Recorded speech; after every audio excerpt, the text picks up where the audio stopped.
Good evening and welcome to the regular board meeting of the Bellevue School District Board of Directors.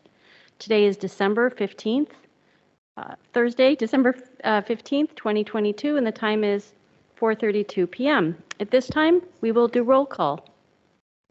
Jane Aris. Christine Chu. Seema Sarafan,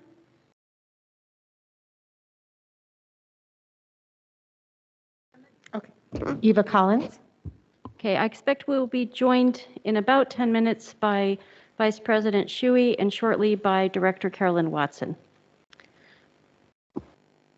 Okay, if we can advance the slide, please.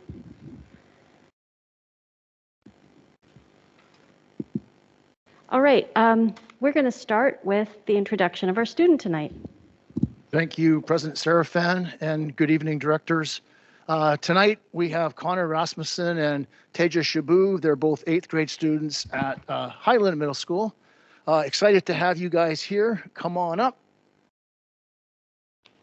to the podium here. And I believe that Connor is going to lead the pledge. Is that accurate, Connor? Okay, that sounds great. So Connor, just go ahead and if you stand by the mic, and they're going to show a flag up in a second, or you can look at this flag, whichever you prefer, and we'll just follow you along as you say the pledge. Does that work? Okay.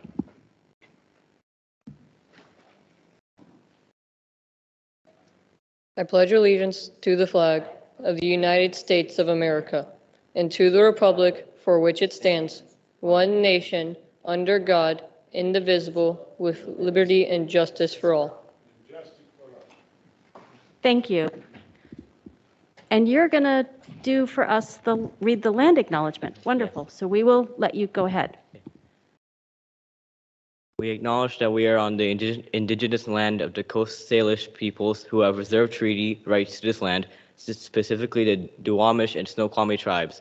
We thank these caretakers of this land who have lived and continue to live here since time immemorial. We reflect on the historic context that brings us to reside on this land and accept responsibility to interrupt erasure. We commit to an ongoing partnership with the Snoqualmie tribe and will listen to, learn from, and lead with their guidance. Wonderful. So Executive Director Harrison, how do you think our students would like to do their update? You're going to come up here together, correct, and take turns? Is that accurate? Come on. Tejas, are you going to go first? Or Connor going to go first? There you go. Looks like Connor. Okay. Oh, looks like Tejas. There you go, Tejas, you're on. I'm here to talk about why we should continue the web program. We already know the web program for I'm here to talk about the Web Leader program and why we should continue it in the event that someone comes up with an idea that we should change the programs. For reference, the Web Leader program is a program that 8th graders can get into so that they can help train 6th graders for what they need to know in middle school.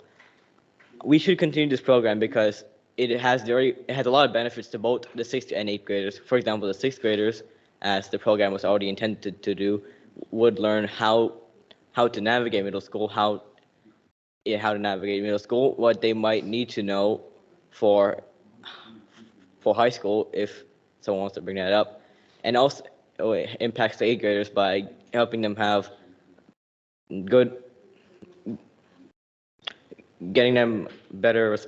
helping them earn better responsibility skills and other types of skills that could help or be beneficial for them in future years. For example, I already said responsibility and kindness, along with teamworking skills, which are very important in today's world. And I also like the idea. I also like how we are adding the Podera lessons towards the web leaders as well, because now we can also help teach the 6th graders with a kind of curriculum like the teachers do. So that way it feels like we are kind of in a practice way to be like a teacher. So if we were to stop this program, both the 6th and 8th graders would suffer heavily, as the 8th graders will no longer have what they need to help them excel in parts in whichever career they want. Because, like I said, it helps them train for skills that will help them in careers. And the sixth graders will not know how to fully navigate middle school well. So that's why I think we should continue to keep the web program up, because it's very beneficial for both teams, and it helps a lot. Thank you. Thank you, Tejas. Thank you. Now we're going to hear from Connor. Thank you. I believe that we should change the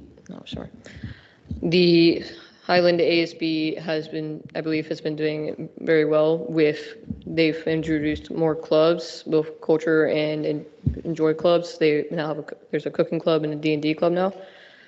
I believe the web leaders, like Tejas has stated, should be kept and have been doing well in their events that they've been doing, and have been planning to do a hot chocolate thing for the sixth graders tomorrow. I also do believe that the grading system for PE with the clothing wise should be changed, because PJs tend to be accepted as flammable clothing, but jeans are not. Great. Thank you to both of you for coming and sharing your thoughts and points of view. We really appreciate it. So thank you.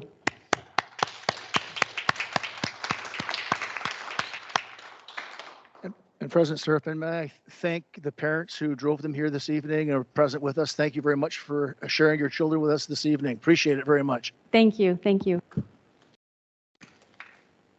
Okay, so at this time, we will go to item 1.6, and these are acknowledgements.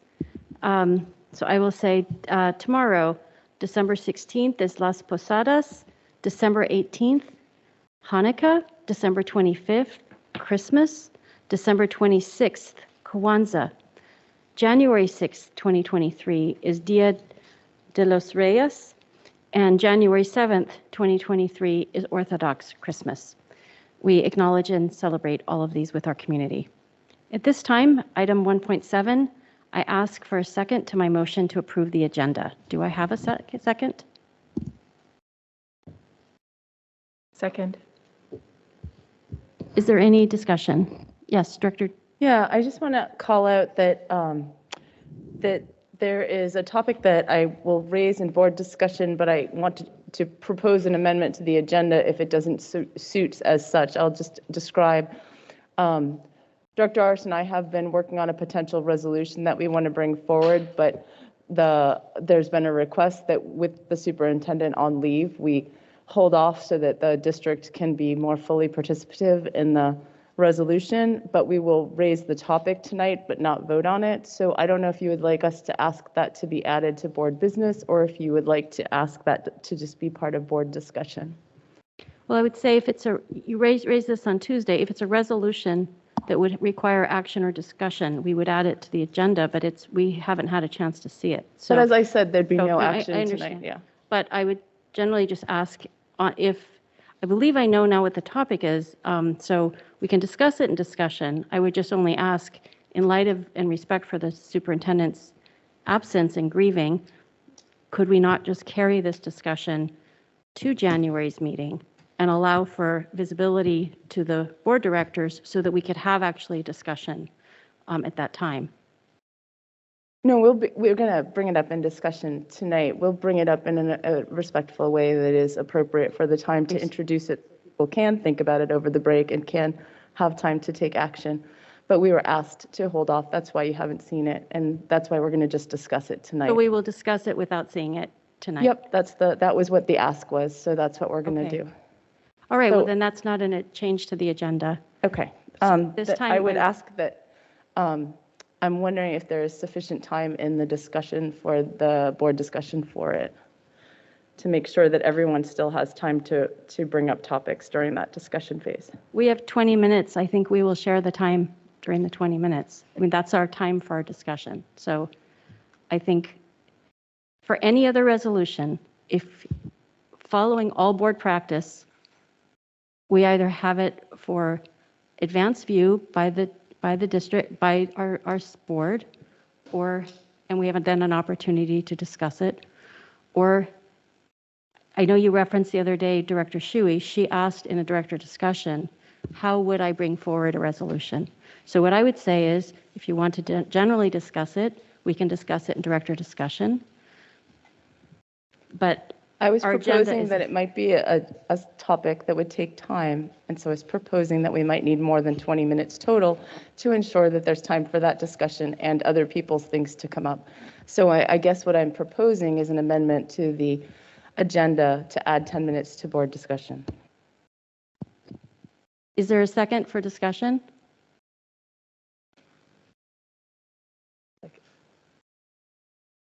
Are you asking us to, I'm just saying, I think you've made a motion, so unless there's discussion. second it? Okay. I will just say, I think we have 20 minutes. We will use the time. I do not support expanding our agenda to discuss a resolution that we've not seen. So we can take a vote, but I think 20 minutes will be enough. I think the idea is not necessarily to talk about the in-depth of the resolution, but the concept of the resolution. And so it is not to delve in deeply, but to bring awareness to it in the same way we've done that with other resolutions in the past. So I don't see a concern around that. This is not, though, how we've handled resolutions in the past. We have not used time like this Okay. to discuss a resolution. That is So fine. I would just say, let's call the question. All those in favor of expanding our director discussion, say aye. I'm sorry, say that again? I think there was a motion to add time to director discussion, Was that the motion? Yeah. Okay. and you seconded it. So I'm not in favor, but let's go ahead and vote. Aye. Aye. Nay. Director Shuey and Watson. I don't feel like I had the context, so I'm going to abstain from this. I did try to second the motion to have a discussion, but because I am sorry that I joined late, I don't have the context for what we're talking about. Joyce, the question is, can we extend our discussion time, because there are multiple topics that will be brought up today, and one of them is a resolution.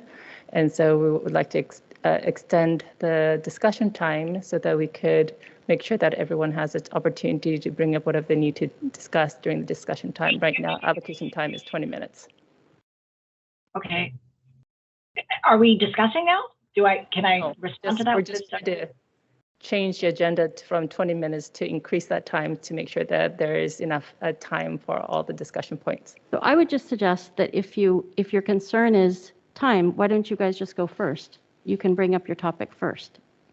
There are more than just one item that I think that needs to be brought up today. Here's my So- concern. We have a study session, and last time we essentially didn't get to it. And each time, so we have this time, and I think we should endeavor to stay within our time. I'm not really like that you're. So go ahead, Director Shuey.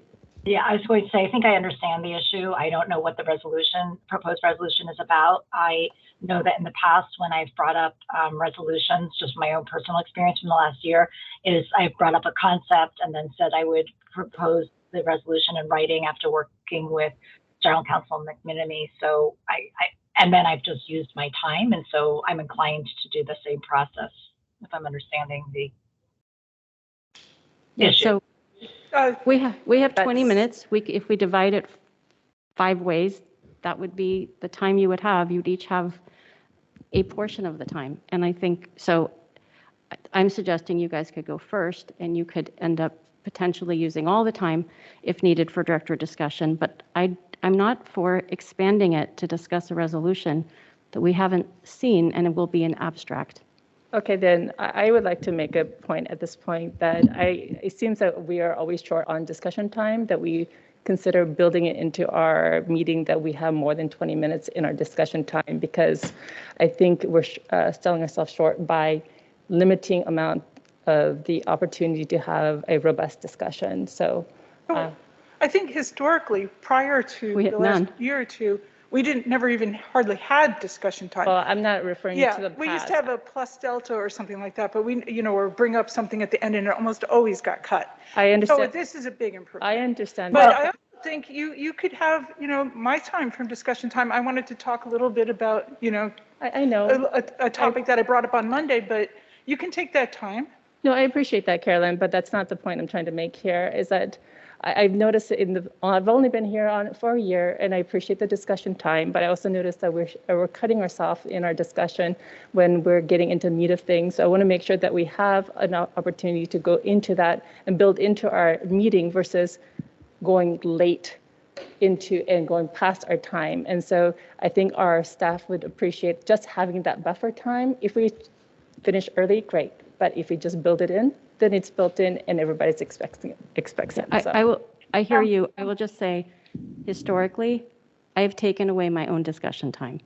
And often, and if you look at past meetings. I'm not stating. No, I understand, but then we get into meetings that go till 8 or 8:30 if we have a 1-hour discussion time. So I would just ask people to also just go back and look at old meetings and see the allocation of time. By and large, it has often come at the expense of, like, 1 or 2 people may take a lot of the time and no one says, how is this exactly precise? So I think the challenge, I hear what you're saying, but the challenge is we do have board business to get through. I endeavor to do 40 minutes most of the time. A lot of times it goes down to 15 or 20. The challenge is if we don't have study sessions at all, then we miss opportunities to grow, and we can sometimes end up at 8 or 9 p.m., and that is just too long. So I will try to create a longer discussion time per your suggestion, but I also keep mindful that sometimes that will mean no study sessions, or it means very late nights. So okay. I see. I hear you. I'm not comparing to what was historically. I'm just basing upon my 1 year of that I've been here, and so I'm not. You're saying let's do better, and I hear you. I just, based upon what I've experienced, this is what I've noticed. I want to make sure that everybody has the opportunity to chime in and have a thoughtful amount of time.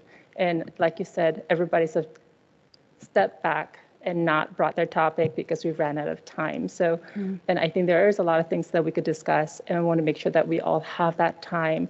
And I think if we just build it in, and if we don't use all of it, that's fine. We get to send everybody home early. But if we, versus selling ourselves short, that's it.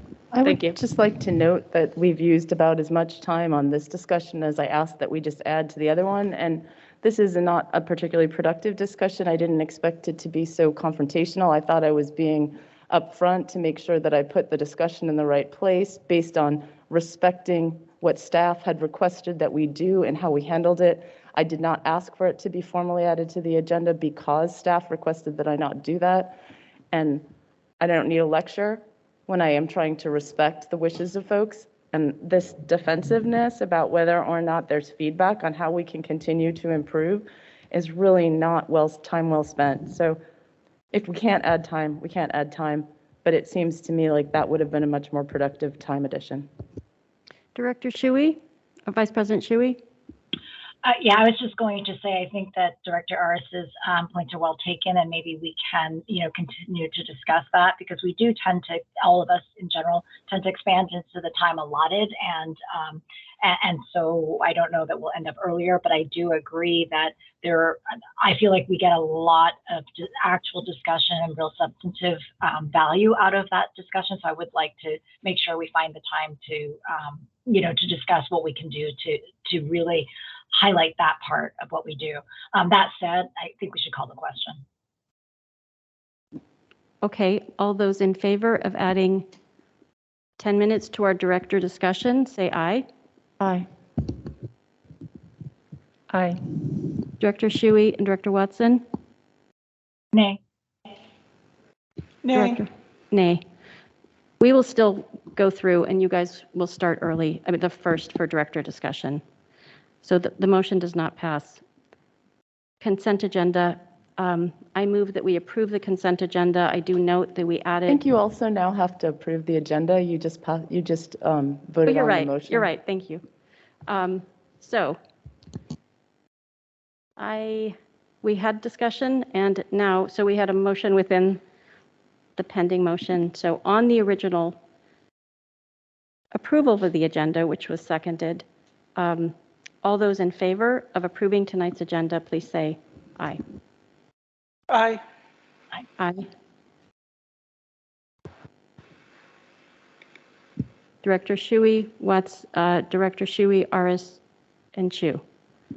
All right. I'm having trouble. My ability to mute and unmute keeps going back and forth. But can you hear me now? Yes. Did you hear my? Aye. Okay. Aye. Yeah, I don't know if you heard my aye in favor of approving the agenda. Okay, I hear it now.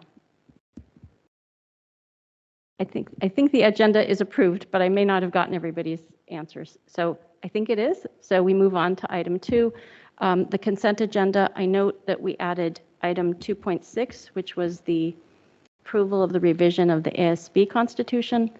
Is there a second to my motion to approve the consent agenda? Seconded. Any discussion of the consent agenda? Okay, hearing none. All those in favor, please say aye. Aye. Aye. Aye. Okay, motion carries. We go to superintendent update.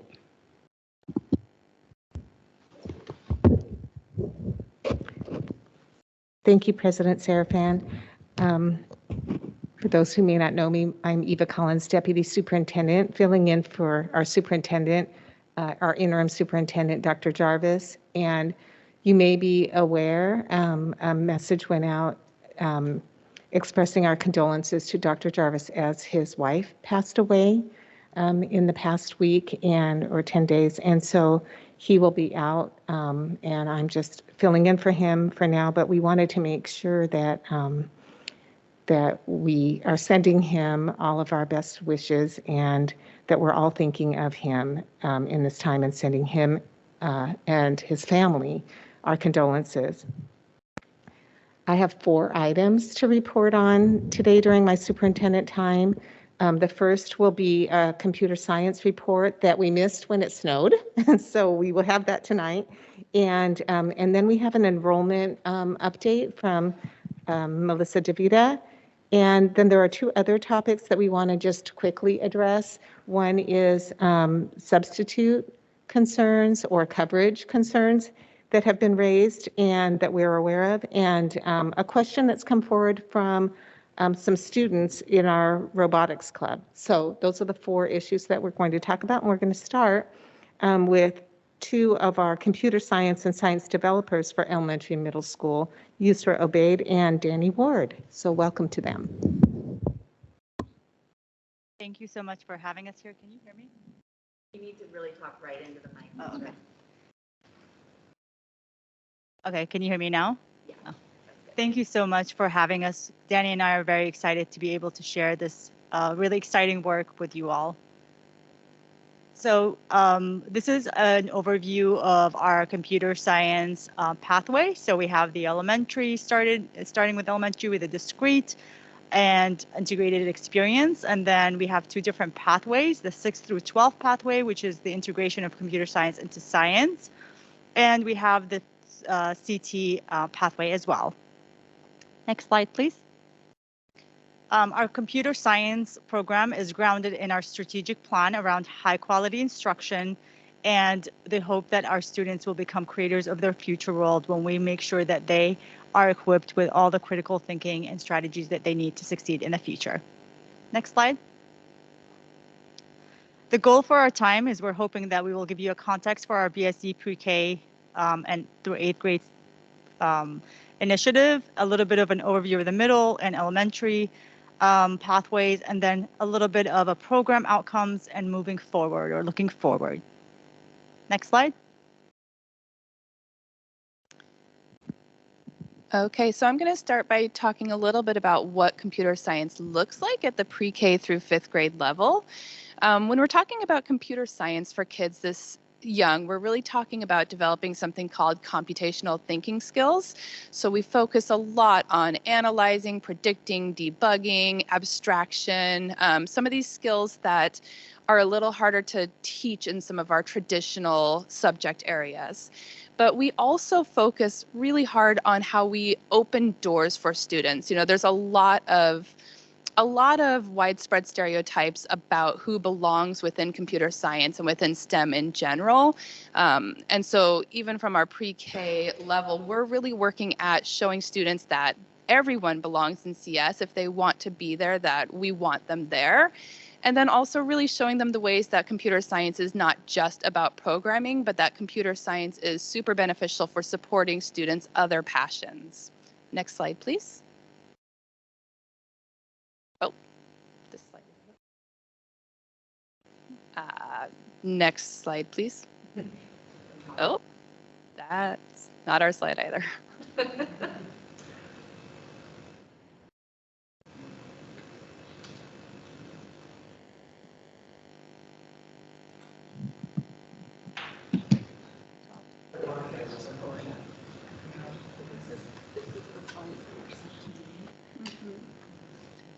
And then it, nope, this is. Can we plug my laptop? No, but you can email that to me. Okay. I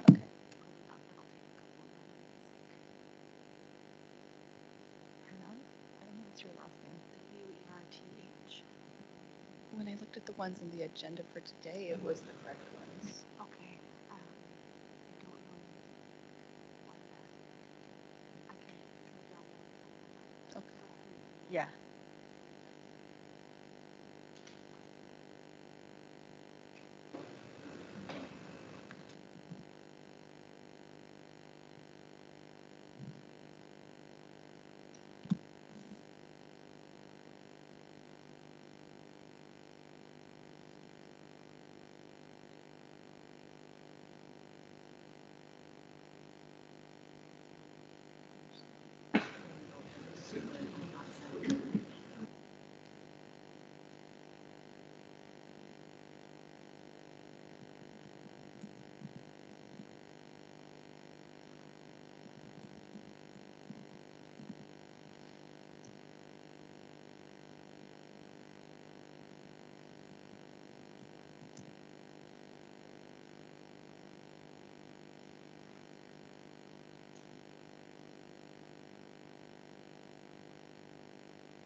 Can you open it from the Board Docs website because it is accurate on there?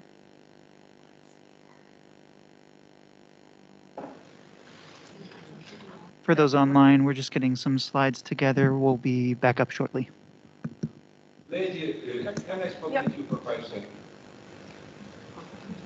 No, sir, we have a place for public comment. So I, Ask you why you sit in mask. I cannot understand who speak for you like this.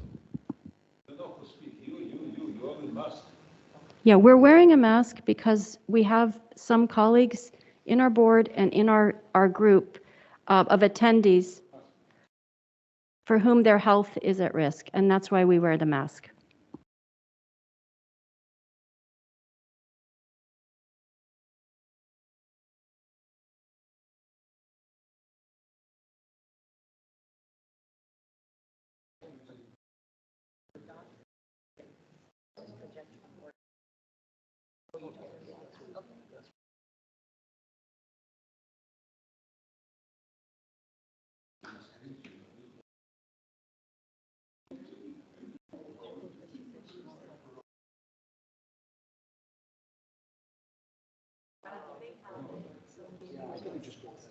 Okay.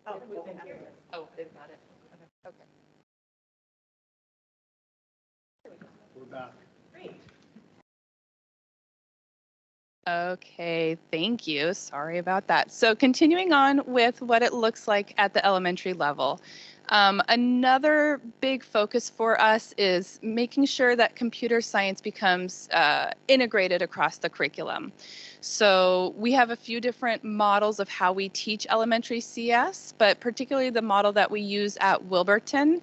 The teachers there have spent the last 3 years working to develop lessons that are integrated into core subject areas, and those are available for our teachers around the district to use. Students in those classes are using coding to really demonstrate their understanding, but also to deepen their understanding in other subject areas. Those lessons really go along with the computational thinking and the coding skills that students are learning in those classes. Next slide, please.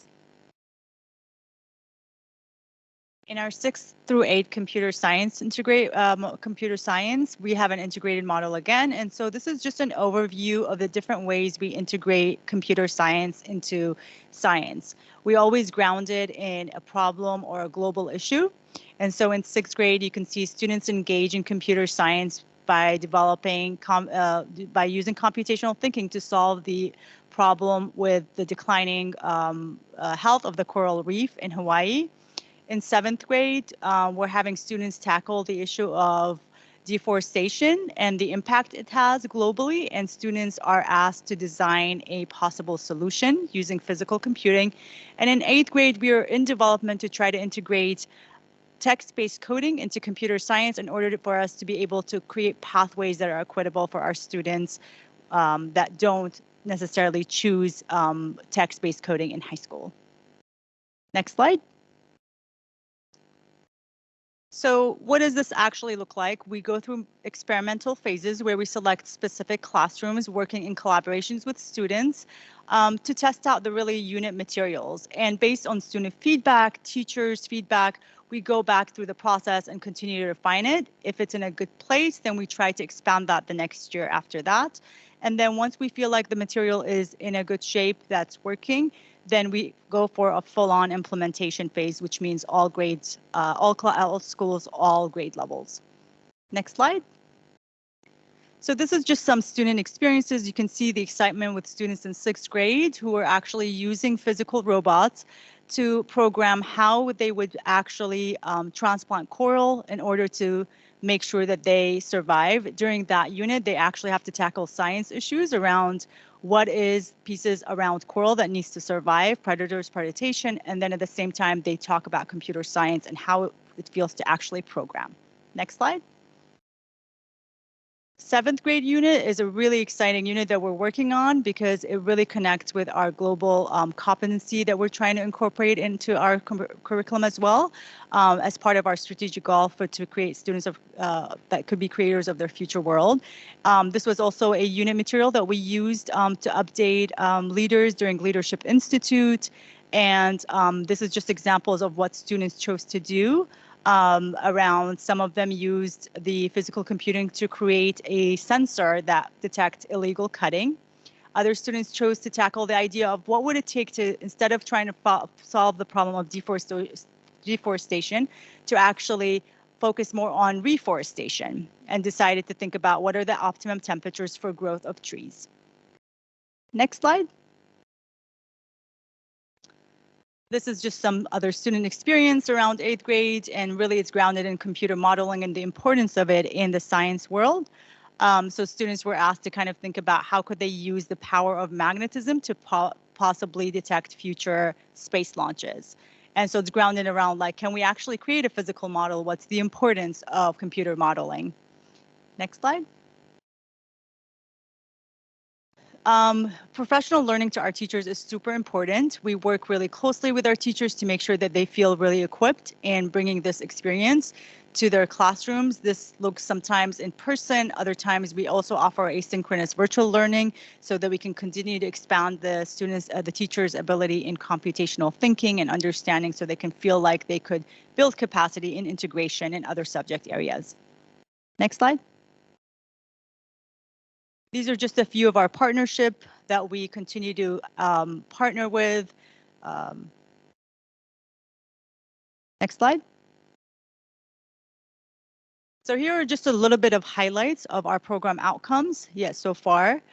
We are super excited that after implementation of computer science units, we had 8th grade of our students or our Hispanic students reported an increase from 64 to 94% in their confidence in using technology to create things. That is super fascinating, and we're so happy that we're seeing such a big increase. We had similar trends in 6th grade around students who identify as Black reported an increase from 50 to 72 in interest in taking computer science class in high school.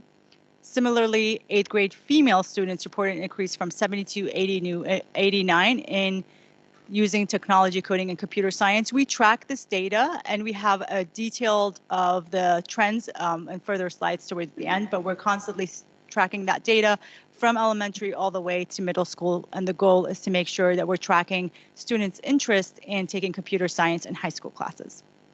Next slide. So this is our computer science next steps. So again, I shared about the experimental phase. We are right now so excited that this is the first year where all 6th grade students are engaging in computer science into science classroom.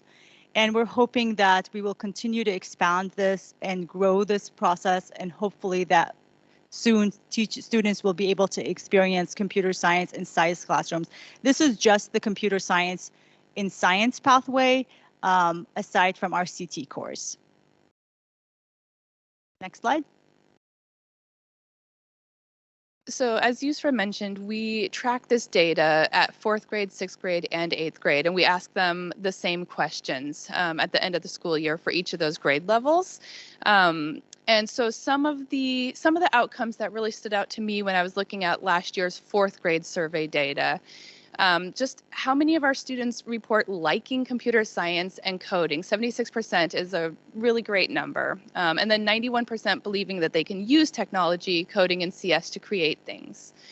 We're super proud and thrilled that 100% of our students who identify as Black and multiracial reported that they believe that anyone can be successful in computer science. And when you really look at a lot of the data around the belief of our BIPOC students about computer science, it doesn't look like that. So that's a number that we're so happy with. And then also seeing that 68% of students reported wanting to take CS in middle school. For any one subject area to have that many students wanting to take it in middle school as an elective is really awesome. And also that we had a higher percentage of girls than boys reporting that. So we're excited about our outcomes. Next slide, please.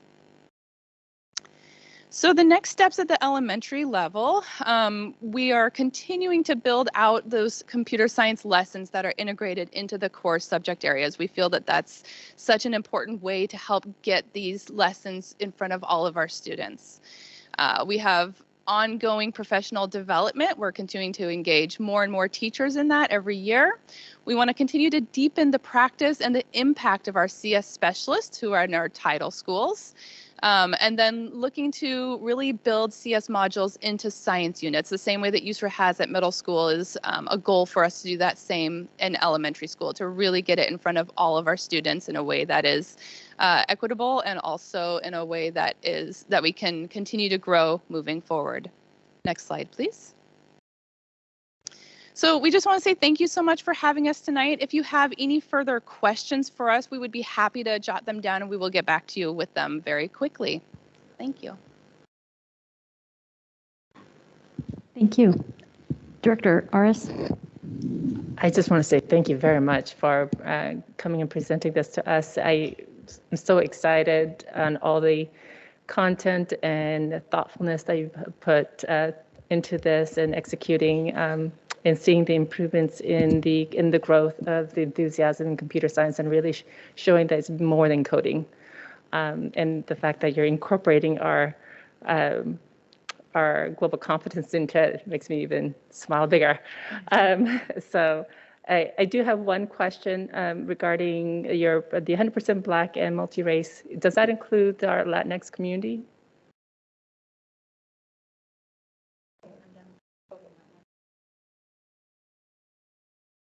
Sorry, we were writing down the questions to get back later. Thank you. Director Chu. I would just like to thank you for the work that you're doing in this area. I think it's some of the most critical work that we're doing in the district, and it's making a difference for our kids. And one thing that I'd like to, I don't need an immediate response, but I'd like to track in the long term is how we're thinking about kids. Like, you know, there's programming and there's robotics and but is there anything to make sure that the whole of our students are getting a core curriculum that is rooted in interacting with machines? Because there's a lot of an artificial intelligence in general, as we sort of shift the balance and how that integrates into our lives overall. I'd just like to be able to see where the thinking is on that. I don't need anything tonight, but this is really wonderful and I appreciate all your work. Thank you for your Thank you question. so much. Yes, please, Director Watson. So I am really excited about this in the sense also, one of my fears had been previously that somehow we would lose some of the basic science by taking the time for the computer science. But I see that with this integration, the kids are still learning some basic principles of biology and so forth with the coral reefs or the deforestation. So I think that's fantastic. And my question is only that I know sometimes kids get excited about something and there might be certain electives or classes that you take further on in high school, AP Computer Science or some other electives that I don't know about. And I just was wondering whether we have enough slots for everybody whose interest might be piqued. That's all. Thank you. Okay, I think I see Director Shuey's hand up as well. I also wanted to say thank you so much. I've got a terrible echo. Do you guys have an echo? No? Okay. No, there's just a little choppiness, but there's not an echo. Okay, great. Love this. Really, really appreciate all the work and the fact that the statistics that you gave us for, in particular, how some of our less historically represented groups are doing and perceiving it is really important. I guess I also wanted to add that the reason, just a reminder for anybody listening, that we do track that and why we so appreciate staff at the district is because we still have incredible gaps in leadership in the tech industry, in actual, participants and employees in the industry. And so to see us looking at it starting in the K through 12 space is really amazing. Thank you for that. I did have a question about one of the survey questions where we say that 100% of the Black and multiracial students report that they believe that anyone can be successful in computer science. And I'm curious what that question actually looked like. And the reason I ask that, and maybe some thought for the future, depending on what the question is there is a difference between having the internal belief that anybody can or the external perception of what the world is. So do I see so much discrimination out there that I don't believe that, factually they can, or do I feel inhibited by my limitations? And I think they're two different questions. They're both important. And so I would ask if we can to see what the question was and whether we can parse that in the future. Thank you. Thank you. Okay, Deputy Superintendent Collins, you have more of an update, correct? Yes, I have more in the update, and thank you so much to Danny and Yusra. You weren't here at the last board meeting when we had the snow day, but I did talk about computer science as a point of pride in our district, and it certainly is, and we thank you for your leadership in that. And this has been an equity-based rollout based on the demographics that are typically underrepresented in computer science, as you heard in that data. And part of that effort is, and part of the data that they've collected is around self-efficacy, which I think is what Director Shuey was getting at, like what is the actual belief from our students. And so their dispositions, but also their self-efficacy and their belief that they personally can, that they have the capacity and ability to make a difference and be successful. Anytime we look at our data, it raises more questions and we want to have more data and more wonderings. So this is just the beginning, as you can see, and it's really taking off. And I liked hearing about the question about artificial intelligence, because we know how important artificial intelligence and machine learning is in our students' current lives, and particularly in their future. And those efforts are already showing that those are some of the biggest solutions to our global issues, including food insecurity and pollution, for example. So this is really important work and will lead to our students as creators of the future world, which is what you started with. So thank you very much for that presentation. Okay, next up is our Deputy Superintendent, Melissa DeVita, who will be talking about planning for our future. Good evening, board. Thank you for this opportunity. So I do want to talk about planning for our future in light of our shifting enrollment in the district. And this same presentation is available online on our website if people want to watch it again or see it. So I just wanted to make that clear to everybody. Go ahead, slide, please. So there's 6 things that I just really want people to be aware of at the end of this. One is that enrollment is declining in our district, but it's not just our district. It is throughout our region. Districts all around us, Issaquah, Lake Washington, Seattle, Renton, are all experiencing declining enrollment as well, along with throughout the Western United States from California all the way up through Alaska and those areas. And declining enrollment does have a significant impact on our district finances and district finances throughout the state of Washington. And so it's something that we need to manage as our enrollment continues to shift. As schools get smaller, it does get harder to meet student, family, and community needs. And so it's important that we look at how we are operating and what we are doing and how we can enhance meeting their needs in light of the enrollment declining. And smaller schools are less efficient, and so it becomes harder to sustain them. And it's important that we look at this and understand it so that we can make effective decisions around how we spend our money, whether it be on smaller schools or on other programs and opportunities. Finally, our capacity utilization is anticipated to drop to 66%, which means that 1 out of every 3 classrooms would not be used for its intended purpose. It doesn't mean they're not being used for value add to our students, but they're being used for different things than we had originally intended. And lastly, we do need to be accountable to our community for how we spend our funds and spending them responsibly. Next slide. I know that our community is growing. We all see it happening around us. We see cranes, we see housing units going in along the Bell Red Corridor and other places in the Spring District or up in Overlake. And in fact, I'm working on the comprehensive plan with the city of Bellevue, and they're anticipating 35,000 new housing units and 70,000 new jobs by 2044. But there are 2 things that are really contributing to our declining enrollment. The first is that birth rates are dropping.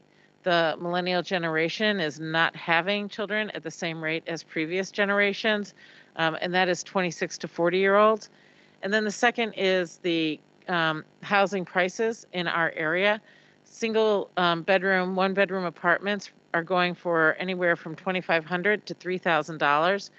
And single family homes during the first half of this calendar year, the median price in the Bellevue area was $1.9 million. And both of these price points are not conducive for families with children to move into. And so we are seeing families leaving the area and then people without children occupying those units. Next slide. As I said, this enrollment loss significantly impacts school districts in Washington. There are a number of districts that are going through managing their finances right now. So Shoreline School District is budgeting an ending fund balance of only $1 million, which puts them in unstable place with their finances right now. Many districts are spending down their general fund reserves, and reserves are kind of like our savings account. And it's something that we use so that we can deal with unexpected challenges during the course of a year, whether we need to add staff or create different opportunities for kids or have different spending requirements. But when you start spending your reserves on your operations, such as like Washington is spending 28 million of their reserves this year, and North Shore spending 45% of the reserves that they have on hand, it's like spending your savings account on your mortgage. And you can only do that for so long until you need to figure out another way.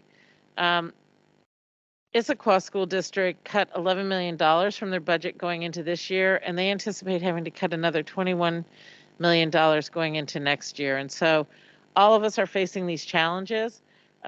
We have a budget where we're spending down our reserve by only $2 million this school year, but leaving us with a fund balance of $29 million.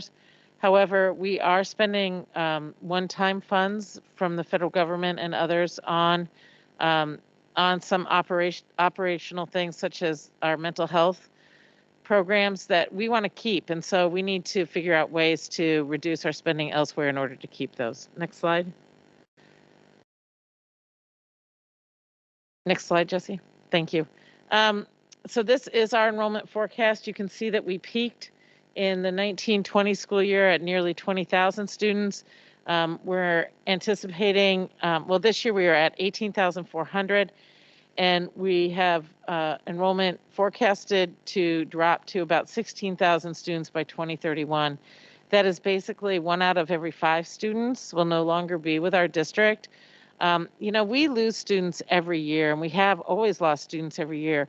The difference now is that people were moving back in and replacing those students, and now we're not seeing people moving back in and replacing those students. Next slide. This is not the first time our district has experienced this, and it probably will not be the last.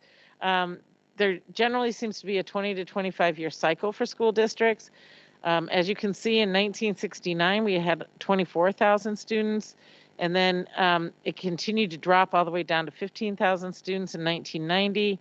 It started going back up. It remained flat for a while, started going back up in approximately the year 2000, and then we hit our max there in October of 2019. So we have started to decline, and we expect this decline to continue over the next 10 years.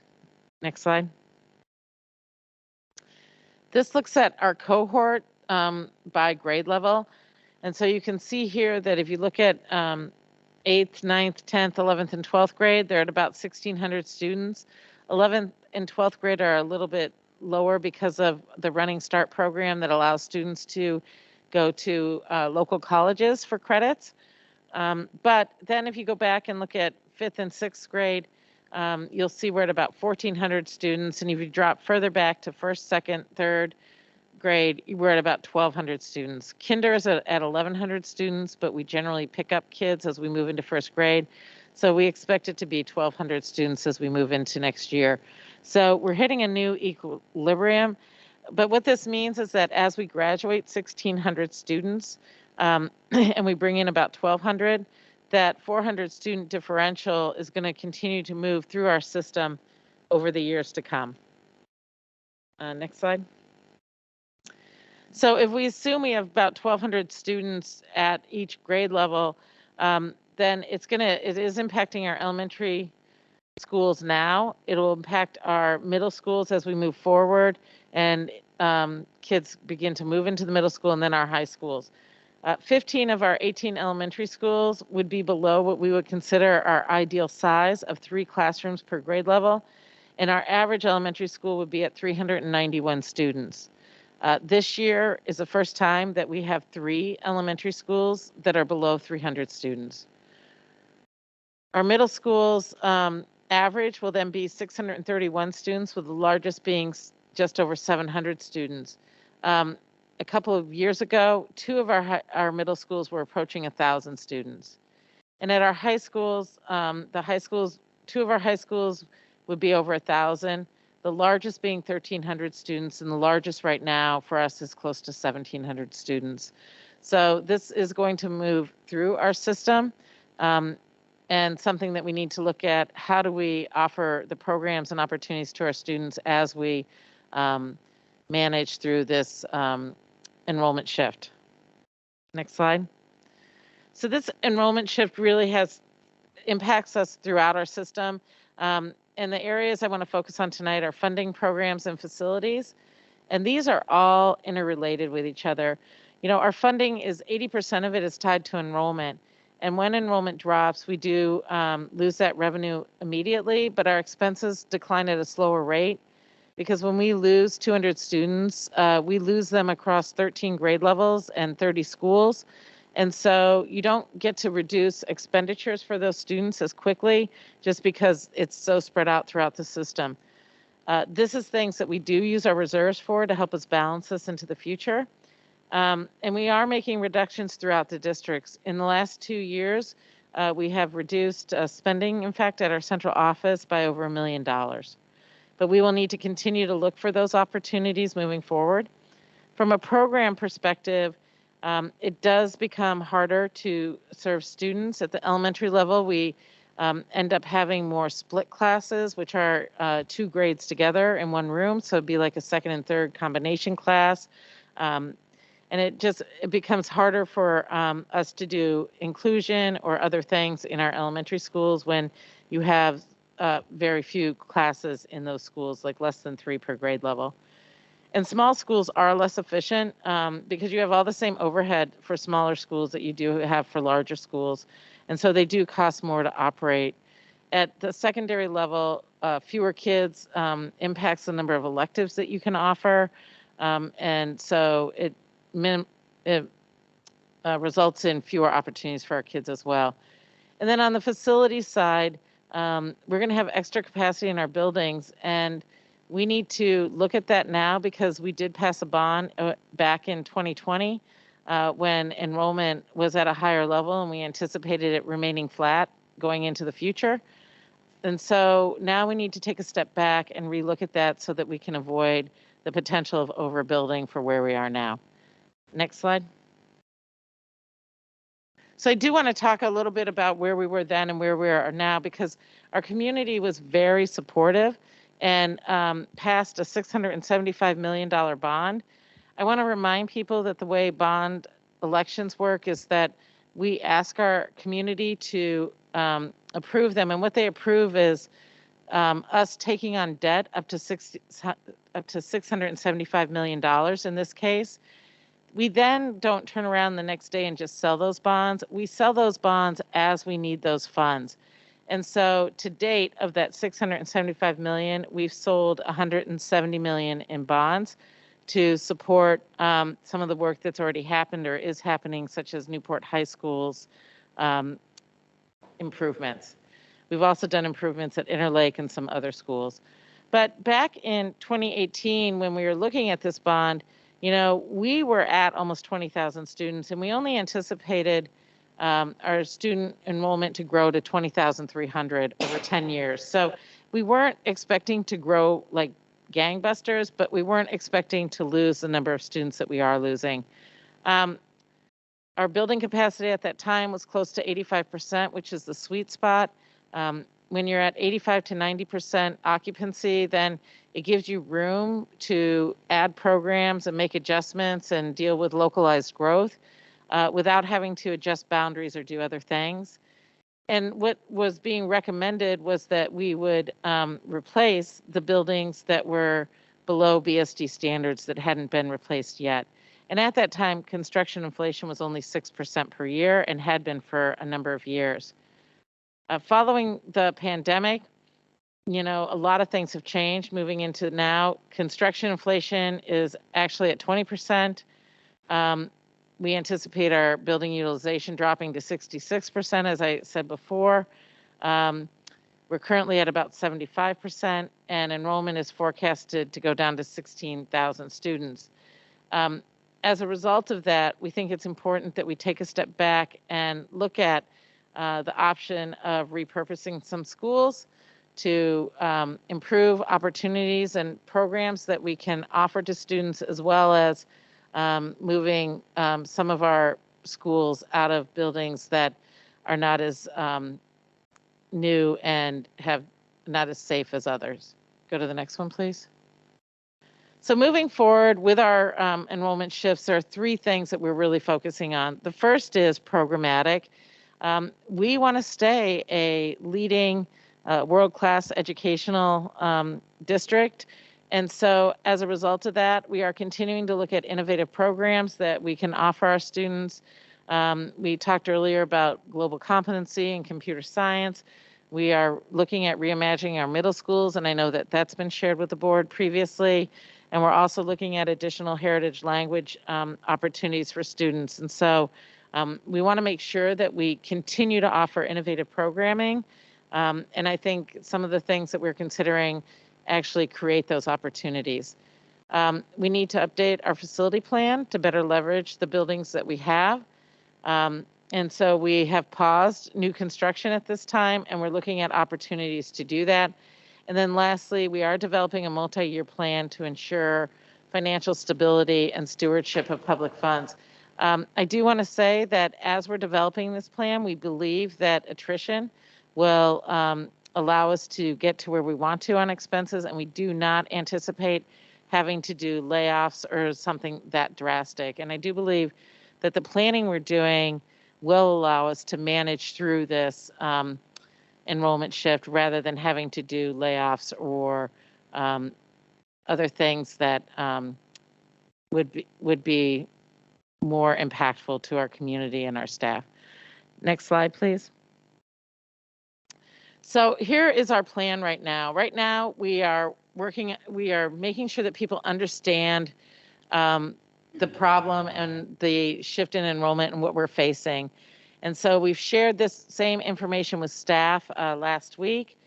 Tonight we're sharing it with the board. This video of this presentation is available on our website, and we have shared it in the news and events for Bellevue School District that go out to our community. We are asking people to share their ideas for options. And so we're doing that through Let's Talk, and the subject is building community solutions, and we're monitoring that and reading those and incorporating them into the potential scenarios that we will be presenting to the board on January 12th. There will be multiple scenarios there. We are not set on any one solution at that point, and we are going to seek input from both staff members as well as community members for approximately the next month. We're interested in what their thoughts are, and we may end up with a totally different scenario based upon that input. So once that work is completed and we've listened to a lot of different people, and we will be going to schools in order to gain that input, then we will present recommendations to the board on February 9th. After that, then it's a matter of implementing those recommendations and making the plans and implementing those and working with our community, staff, and schools moving forward. Happy to take any questions that you have. Thank you for the time. I think I see Vice President Shui's hand up. Yes, thank you very much. Again, the echo, I'm sorry. This is a really great presentation, and I hope that everybody in the community can tell their friends and family to also take a look at the video that's online. It takes a lot of work to plan, and it takes a lot of really grappling, and so I appreciate all the work that's gone into it. I have two process questions. One is I see on Let's Talk the subject to use. So thank you, and I will share that with people. My question there is if people, because I also have seen that people have written to the board, and I don't know that you get those. Is there a mechanism to make sure? I think I've probably already gotten at least five emails on this topic, and I want to make sure that if people's feedback comes in a different way, that you'll get that. And then my second question relates to the seeking input from the community. Will there be online forums as well as in person? So to the first one, Mr. Harrison does get all of those, and he brings those to me or makes sure that we respond to people. The second, yes, and we will also be doing surveys as well and have an online opportunity. Awesome, thank you. Oh, I'm sorry, Director Chu. I think we've discussed this a couple times, but I think we wanted to make a point of bringing it up today in front of our full meeting, and that is engagement and the role that folks can play. I know that you said that there's opportunities for people to give feedback, but I think that you had said that there would be some opportunities for targeted engagement. And can you talk a little bit about how that engagement will empower the people in those areas or those programs and areas most impacted so that they're able to participate? Can you also say a little bit about how we may do some things that are less traditional to ensure that we get voices that aren't always represented in the traditional ways that we do things? And thirdly, can you talk a little bit about how we will ensure, I think you've already done a lot of this work, that the critical criteria help guide this process and that the community has insight into how that, that consideration of all students is reflected not only in the thinking, but also in the participation of stakeholders and in the mitigations put in place and in the monitoring of the project. Thank you for that question. With respect to seeking input, we will be seeking out individuals and meeting with different groups of people so that we make sure that we hear their voice, so it's not just the community at large. So for example, we anticipate meeting with dual language families to make sure that we understand what their needs are, meeting with families that have students with special needs to make sure that we understand what their needs are and discussing opportunities with them. And so we will do that with a number of different groups just to make sure that their voices are heard as part of this process and not just as part of a larger group. You also asked about the critical criteria, which seeks out to make sure that we fully understand the impacts and the unintentional consequences on families that are often silent or individuals that we are not supporting at the levels we should, as you see with the gaps and other things. And so again, we will be reaching out to those individuals, but we are also looking at those impacts as we even look at scenarios and potential opportunities that we are looking at in terms of moving forward. So that is a fundamental part of our analysis and the work that we are doing right now. And then what was the third one? I'm sorry, did I miss one? Yeah, no, thank you. The first part of the question was just about how you may also be not just taking general feedback, but actually creating engagement opportunities where people will have a chance to have impact on the nuances that most closely impact them. Yeah, so there will be opportunity, like everything is not going to be finalized in these scenarios. So we will definitely be talking to people about what makes the most sense from their perspective in terms of the neighborhoods that they live in, and how they engage with their neighbors and others in the process. So there will be a lot of targeted input sought as opposed to just large group feedback opportunities. Thank you.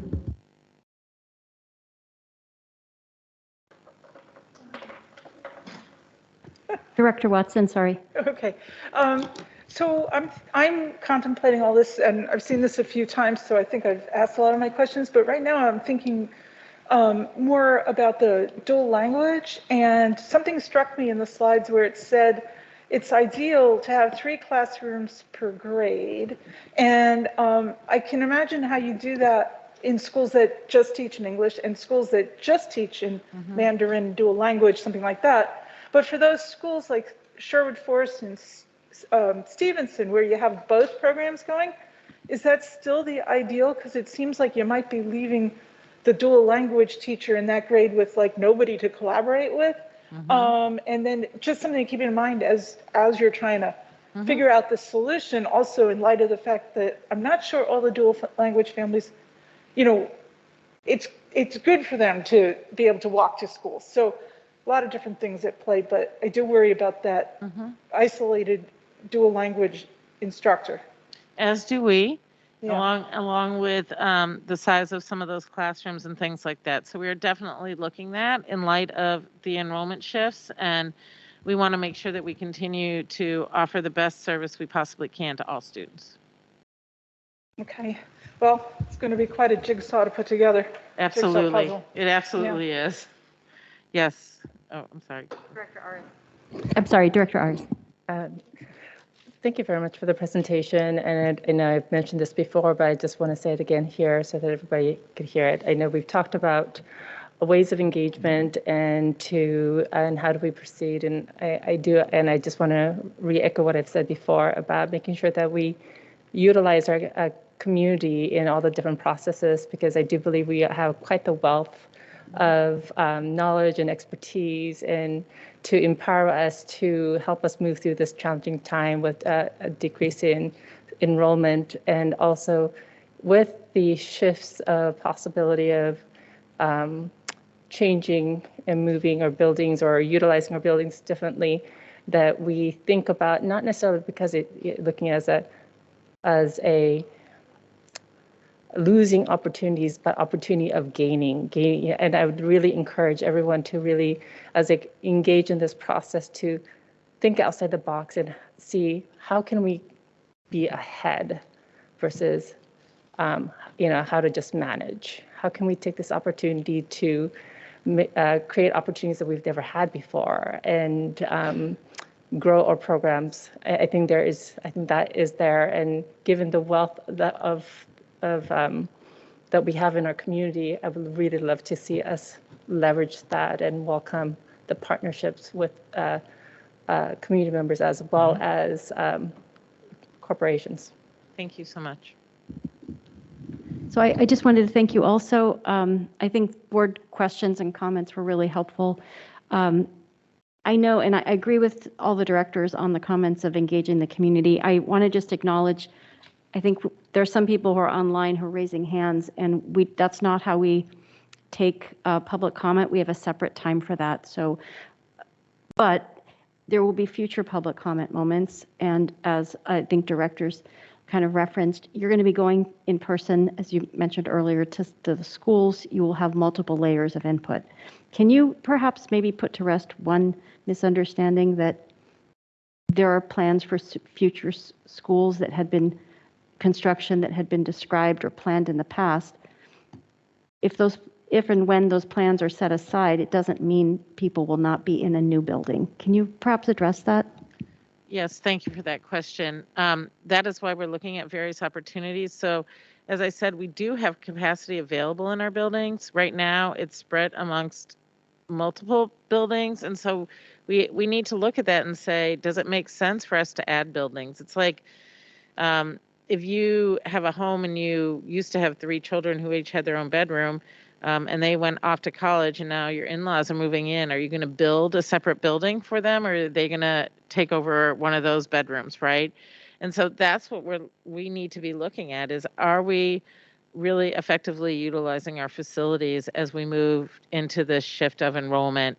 And those are the things that we're looking at trying to figure out right now. And we'll be asking for input on from our community as well. I'd like to add on to that please, part. go ahead.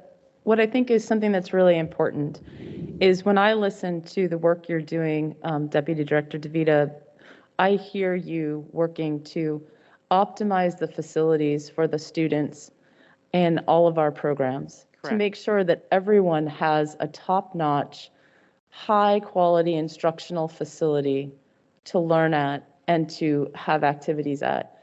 And this isn't a way of taking away from folks. It's actually a way of finding the best resources that fit the children who are there. Additionally, I hear you and Deputy Director Collins doing the same exact thing with our programming, where I hear you trying to optimize how our programs are deployed so that every kid gets the full offering of assets and programs that we want our kids to have. So I hope that we can, similar to what Director Aris said, I hope that we can maybe make a small pivot as we talk to our community to help allay the fears that are building that this is not an exercise of taking away. It's actually an exercise in maximizing and optimizing our programs and facilities in ways that maximize what kids get. We're actually going to give kids more and better than what they have right now by the end of this. Is that correct? That is absolutely correct. So I hope that we can kind of lead with that. I think sometimes when we lead with the warnings that enrollment is dropping and money is dropping and all those things are true, and we have to do everything within that context, I think that builds worry. And we should worry, but we don't want our community to worry because we're gonna do this with you and we're gonna find the right stuff. Thank you for that. Okay, thank you. I'll hand it back to Deputy Superintendent Collins. Thank you, Deputy Superintendent DeVita.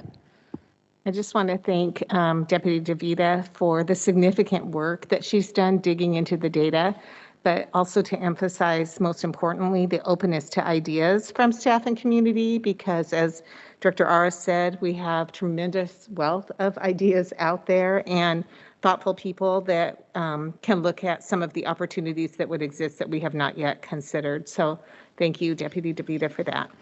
Okay, we're going to do this last couple things fairly quickly.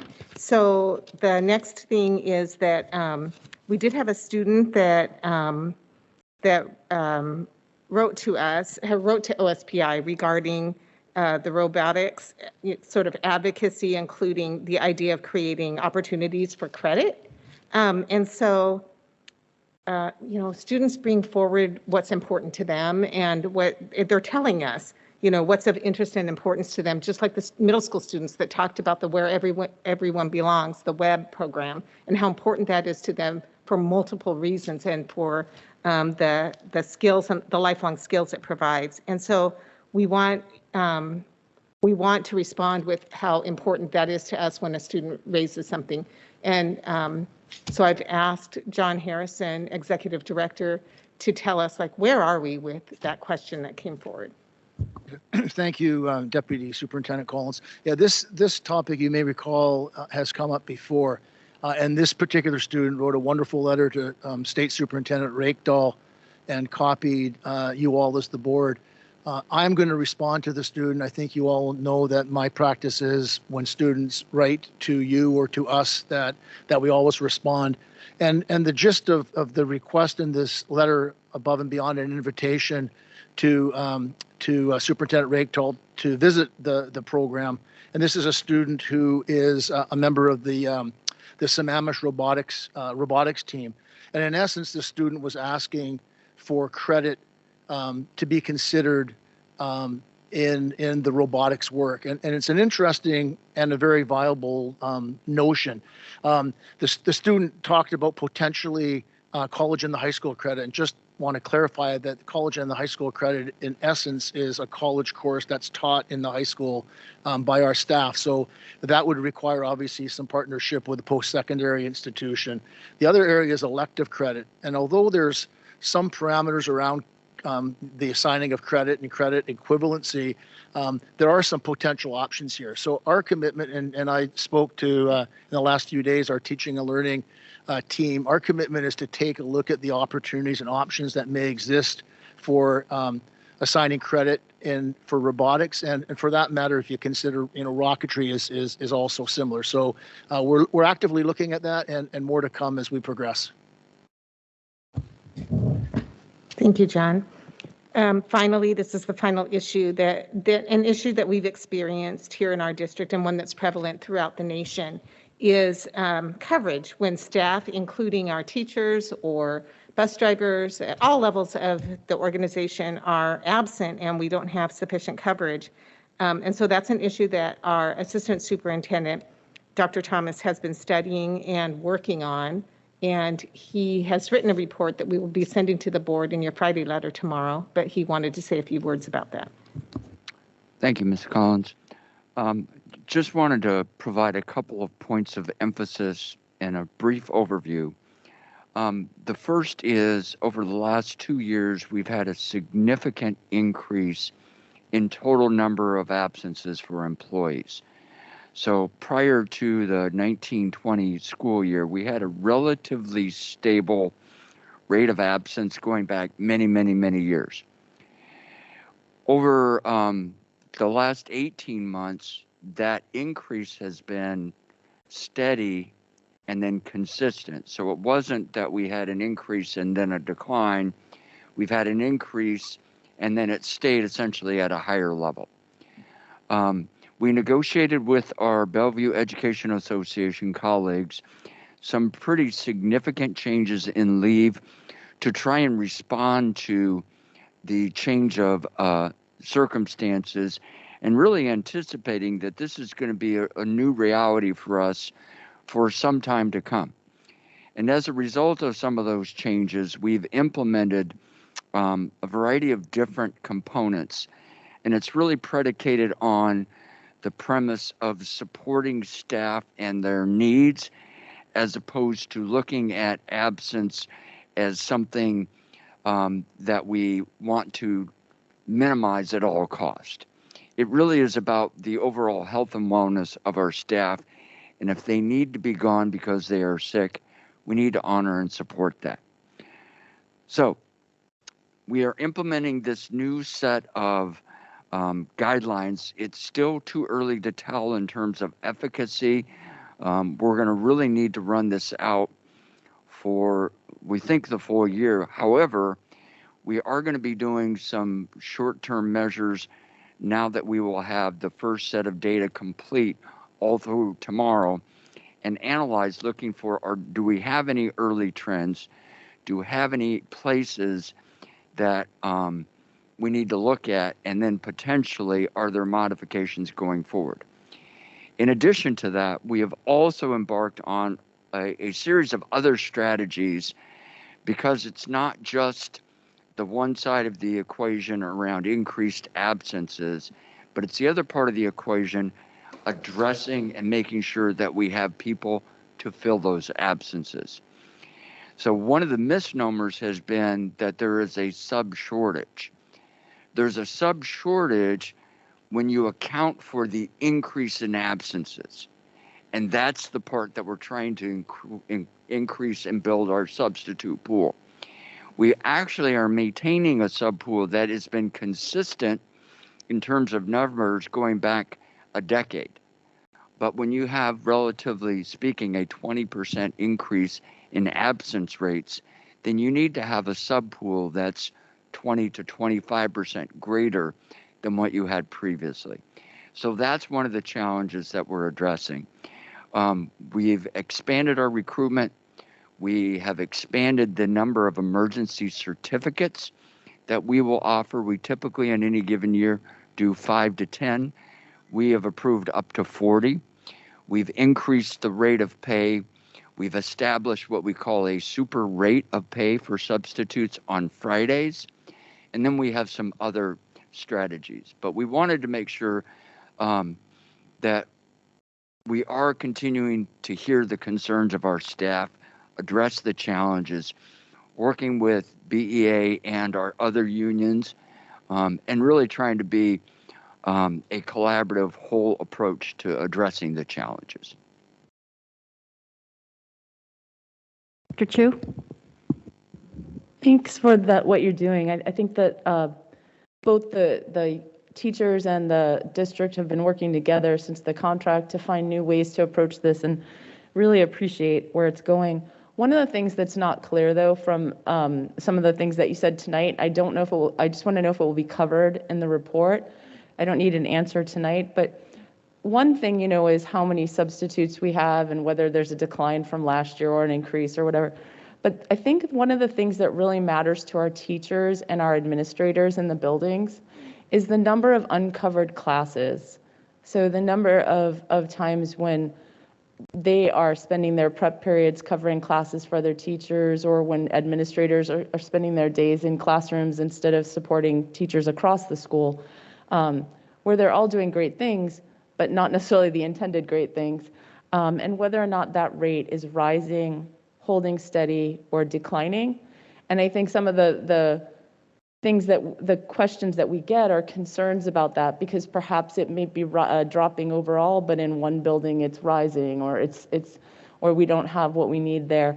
So I think in order for us to really be able to communicate with our stakeholders and to help us do that, it would be really helpful to have some level of data about the coverage picture and any trends that you see that are building specific or district time specific. I think we can provide that data. I will share with you the rate of uncovered varies dramatically day in and day out. And it's not necessarily by the total numbers.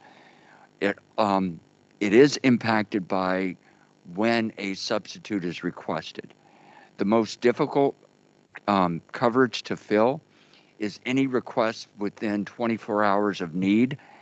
And then the morning of is, of that group, the most difficult. So that coverage issue oftentimes is much more about when the absence is put in rather than the total number of people out.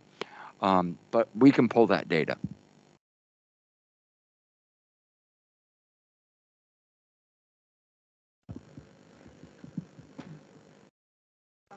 I'm sorry, I'm looking the wrong direction. No, that's right.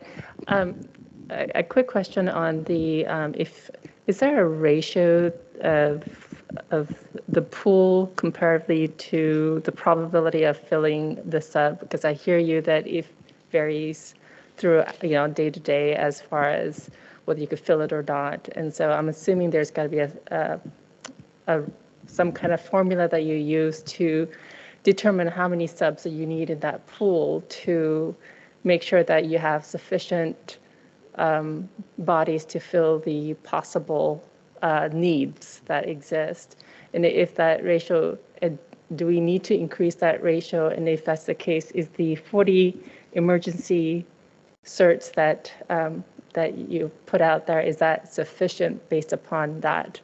The reason I ask is I think many of the community members, we could put it out there and on whether it's social media to say, hey, we got additional emergency certs available, and if you want to jump into the sub pool, before we start putting that information out, I'd love to know if is that like set number, or are you planning on increasing it based upon the ratio?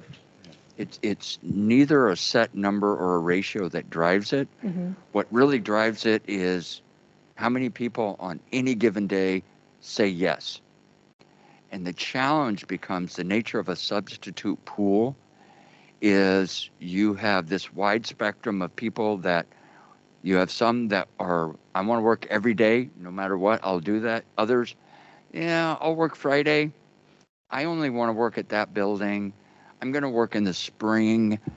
So there's not this singular, profile of that group of 100 subs that is going to be predictable, the same people every day. So typically we need between 75 and 170 people per day. But that will vary in that the people you have for Tuesday that work may be 50% different than the people who work Thursday. So within that dynamic, that is why we need to build the pool to have more people in there.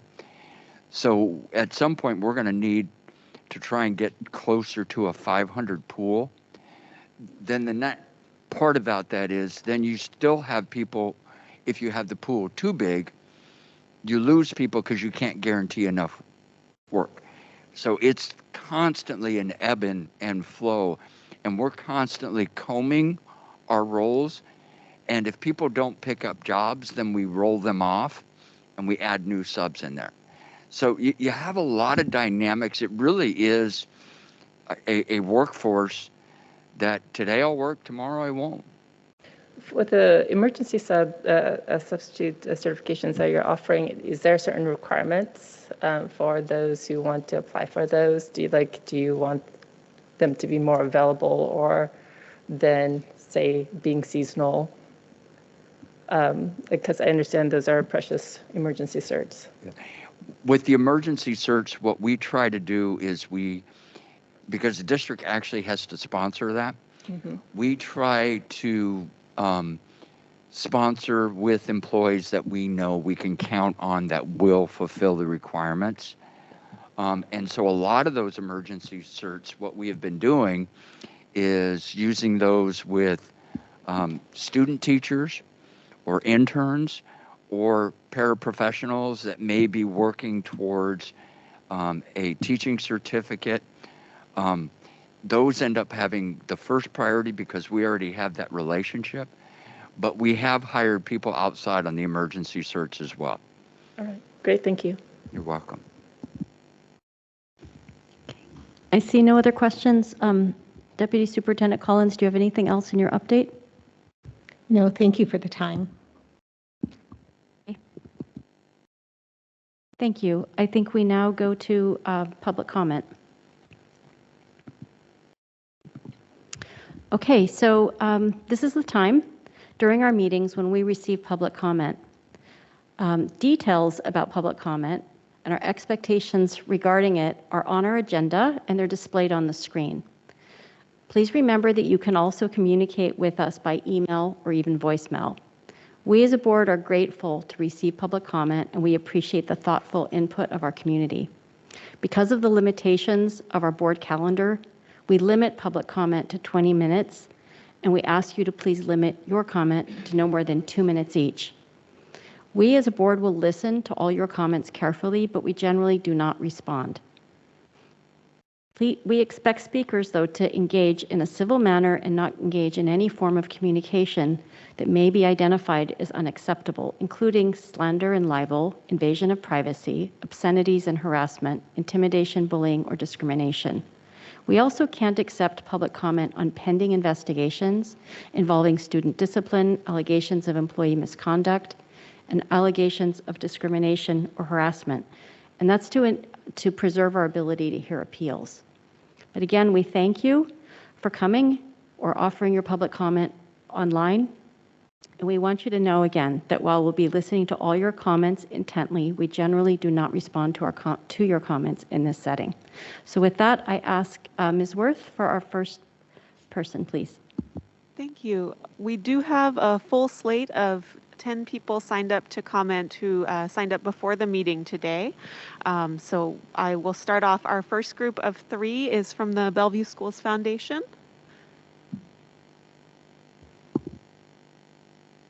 Yes.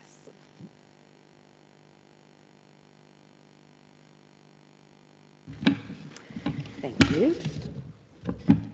Thanks. Good evening, directors. Good evening. After I left the school board in 2018, I became a trustee on the foundation board because I knew about the unique history of foundation support for district programs.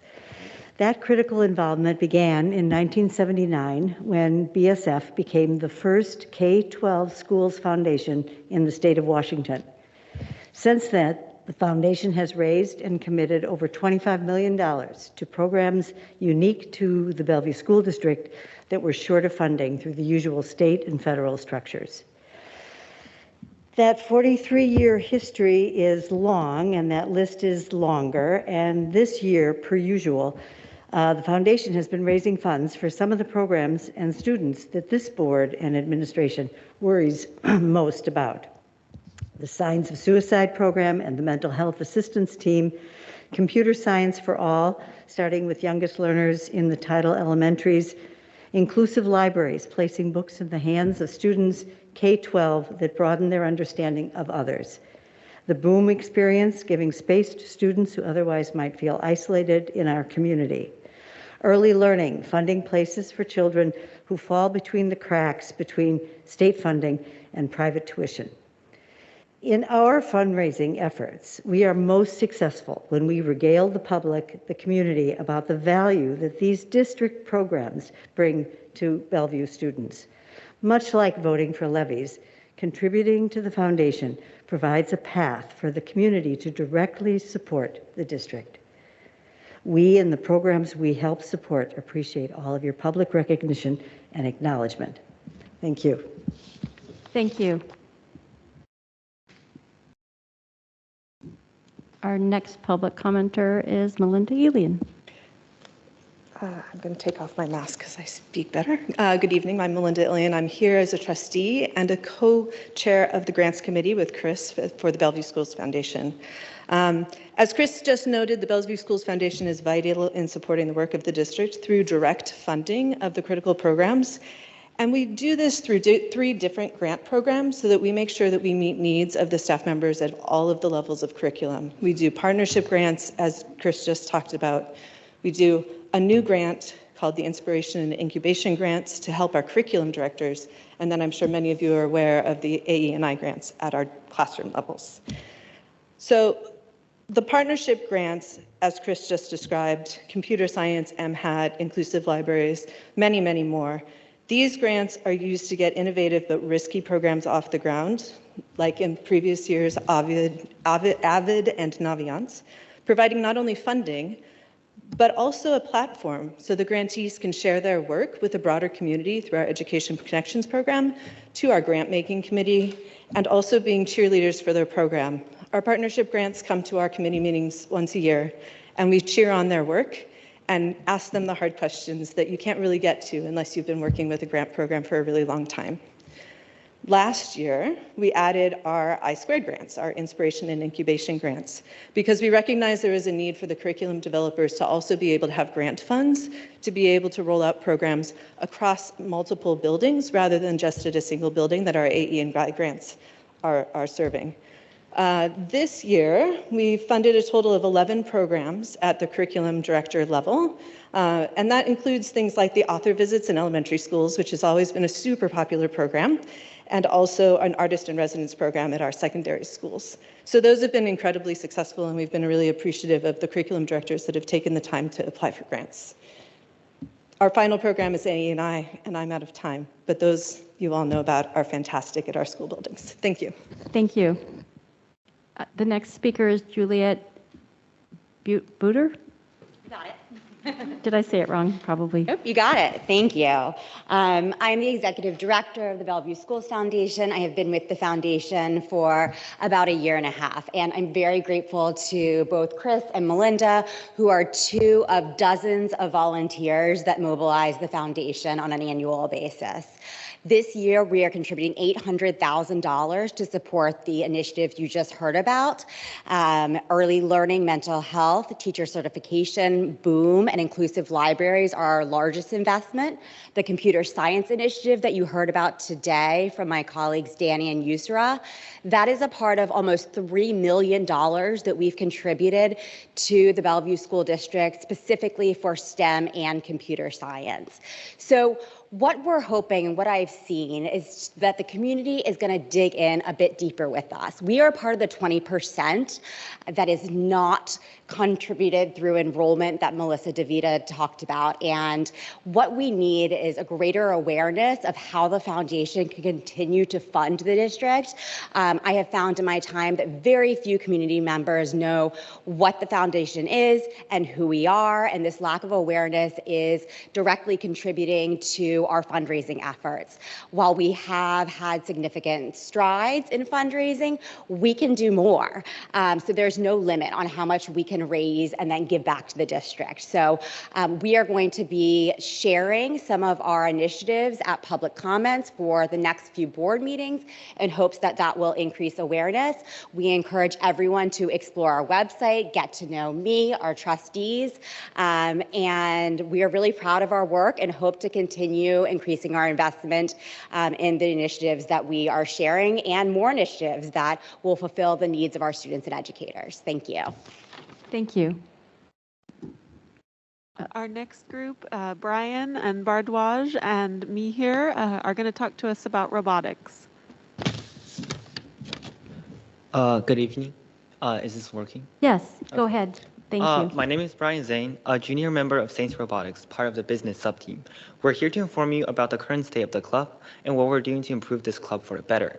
Currently, we're focusing on recruiting and training new members of the club.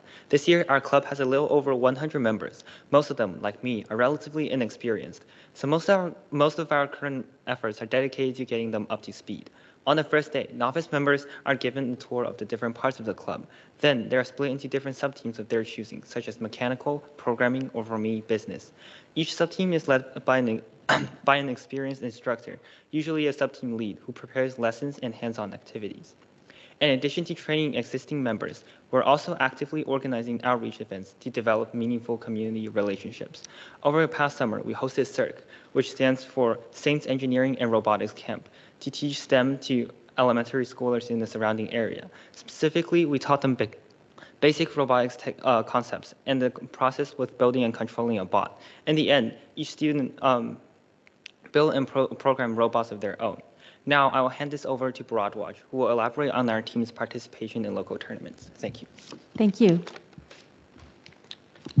Good evening, board. Hang on, we just want to reset the clock so you have your time. Okay, go ahead. Go ahead. Good evening, board. My name is Broadwatch, and I'm a sophomore second-year member at Saints Robotics, also part of the business sub-team. Now, apart from engaging with our school and local community, our team has also attended 3 local off-season FIRST robotics competitions with a focus on promoting diversity, equity, and inclusion.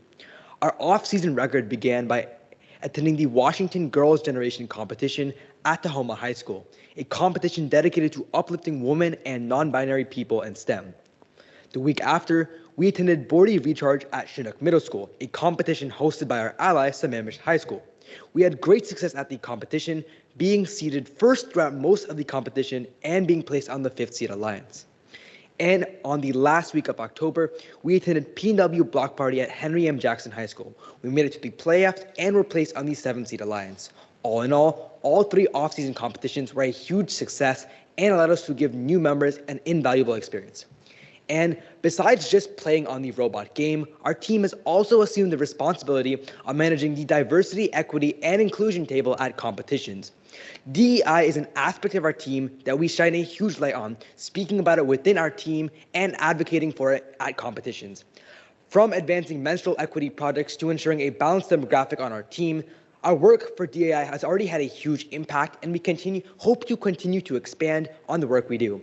And finally, we'd like to thank you, the board, for your constant support in our endeavors, as none of this would have been possible without you. Gratefully, Saints Robotics. Thank you. Thank you so much.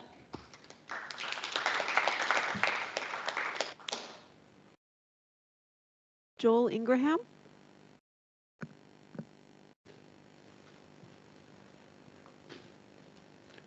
Good evening. Tonight we've heard a lot about optimizing and taking care of investments that we've already made and using those resources wisely.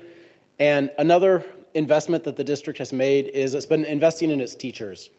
Specifically, there's currently 160, hopefully 200 when they roll out the next cohort of letters, which is not a curriculum, but it is a professional development specifically aligned with the science of reading to really help our teachers become more proficient at teaching our students how to read. So with that, as we want to optimize that investment that the district and those teachers are making, I have 2 asks. The first is for some additional resources. This is a sound wall. There's a deck of cards that go with it. And so on each card, there's actually a picture that shows the articulations of the mouth that really help students see and hear the words and the sounds as they go together. It would be fabulous if we could go and thank those 160 teachers and say, hey, here's a resource for you to do so you can bridge that practice. You can take that professional development that you're doing and you can help transfer it to the classroom. One of the biggest challenges with professional development is how much actually makes it to the classroom. Another item that's key to that is if you look at the chapter topics in the first 4 units of letters, we have the challenge of learning to read. Unit 2, the speech sounds of English. Unit 3, teaching beginning phonics, word recognitions, and spellings. Unit 4, advanced decoding, spelling, and word recognition. All of that is really focused on the decoding part of the decoding comprehension equals reading equation. And with that, the second ask I have is that I got this online for $90. It's UFly, University of Florida Literacy Institute Foundations. This would be an excellent supplemental curriculum to allow teachers to not take the professional learning, pair it with a curriculum so they can actually do that in their practice in their classroom this year and connect the dots. Thank you. Thank you. Alex Zimmerman.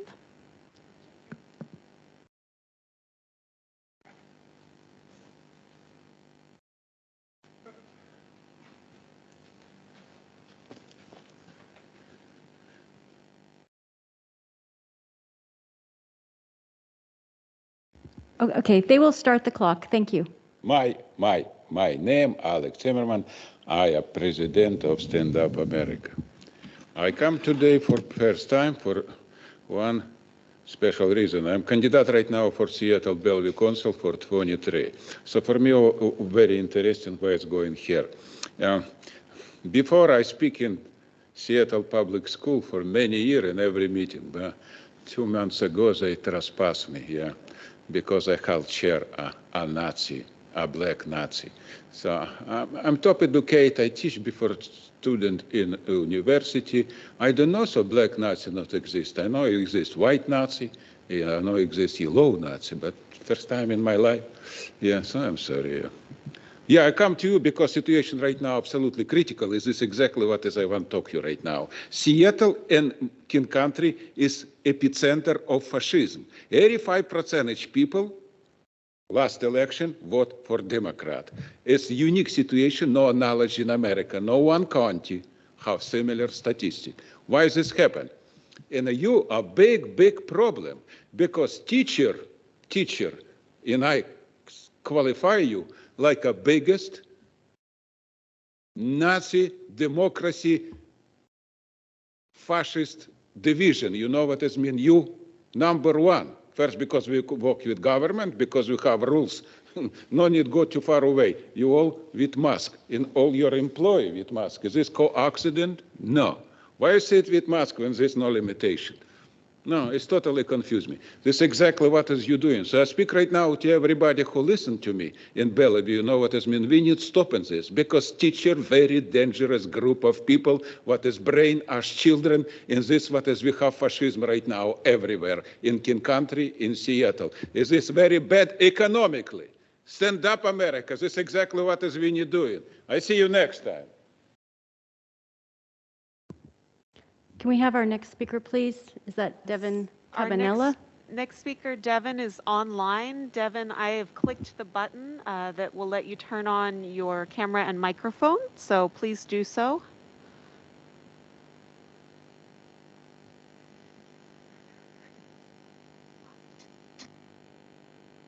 Good evening. Good evening. My name is Devin Cabanella. I work in education in our region, and I have 3 students in Bellevue schools. I'm here to raise a technology risk with the Bellevue School District. New technology in the form of artificial intelligence for writing has become a robust tool. Online writing applications have existed, but last week they jumped to a scale and fluency that's become indiscernible from a human person. I've recently made a list of different sites, particularly one called chat.openai.com. Academics have raised concerns at the higher education level about tools like openai.com. However, this same level of ability makes it incredibly easy to conduct grade school work. I asked the system to write a haiku for me. It did so instantly. I asked it to summarize changes in Black history between the 1960s to today. It produced competent results in seconds. General review of student handbooks from Bellevue School websites show academic honesty policies that mainly cite plagiarism. Some online reviews about OpenAI show teachers submitting results online and many of these results passing plagiarism checkers because many of these are original works that are produced by artificial intelligence. They are not flagged. These tools are an ethical concern and they bypass what we expect students to practice. I'd ask you provide an alert to educators about this potential. recommend that you make changes to student policies, academic honesty, and revise what is written about plagiarism. Thank you very much. Thank you. Our next presenter is Debbie Lacey. And Debbie, I've clicked the button to allow you to turn on your camera and microphone. Thank you. Good evening. I'm Debbie Lacey, founder of Eastside for All, a racial equity advocacy organization here in East King County. I'm here regarding the community engagement process pertaining to the school resource officers. I've heard that all input will be considered, including that it's not set in stone that there will be a renewed contract between the district and Bellevue Police. However, the presentations during the community meetings and the survey are narrowly focused on the reform changes. The survey lacks background info needed to provide meaningful answers. Most importantly, it's biased in that it doesn't allow for a full range of input. Results from the survey will be skewed and, most concerning, could be harmful to students and families whose voices were not included fairly and equitably. In the meetings, when questions were posed, there was ample response from the police's perspective, but no information that provided alternative perspectives nor data that would be relevant to compare and contrast with what the police and district representatives shared. Unfortunately, this is an example of marginalizing the voices of the Black and Brown students who have spoken up in a myriad of ways for years about their experiences and concerns. From the families of color we connect with, we've heard strong objections to renaming the program Community Engagement Officers, or CEOs, and we've heard alarm at the proposed casual uniform of a polo shirt and khaki pants plus gun, which is what ICE agents often wear during raids. We have yet to hear from the Black and Latinx communities we work with most that they support armed officers in schools at all. Your community is asking questions that haven't been answered. Questions like whether the stated goals of the SRO program could be met without paying for armed officers. I encourage the district to be open and transparent about the feedback provided on the flaws of the community engagement process and the survey when it publishes a report on the findings. If the district's decision affirms the police department's proposed reforms, which the process is biased toward, it risks further eroding trust among the very communities that have felt the most unheard and unvalued by the district. This is an opportunity to move at the pace of community and engage with youth and families in a truly meaningful and equitable way. Thank you so much. Thank you. This concludes our public comment, and we now move to board business. Items 5.1 and 5.2 are policy readings. Director Serafin, as we finish up, could we just thank our community again? That was a substantial contribution from across the community of people who are not only taking time out to be here tonight, but who are doing stuff day in and day out to support our students and our schools. And I really appreciate everyone who showed up tonight online and in person. Thank you. I agree wholeheartedly. Thank you. Executive Director Harrison. Thank you, President Serafin. I'm hoping that we can move more quickly than the half hour allotted on the agenda. I'd just remind the board that we had a great session on Monday. We got excellent feedback on 5253, and that's the first one up. And what I want to do is indicate to you the changes that were made as a result of that great feedback.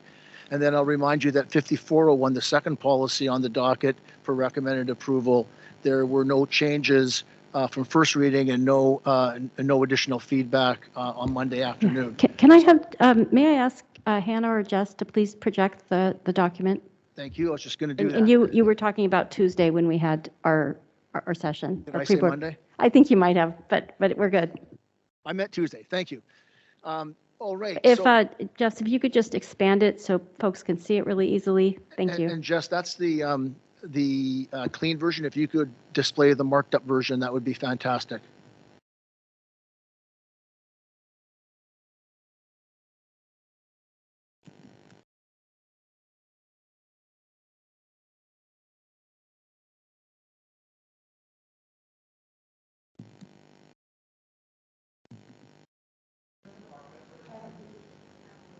It's on board docs. It's posted on the agenda.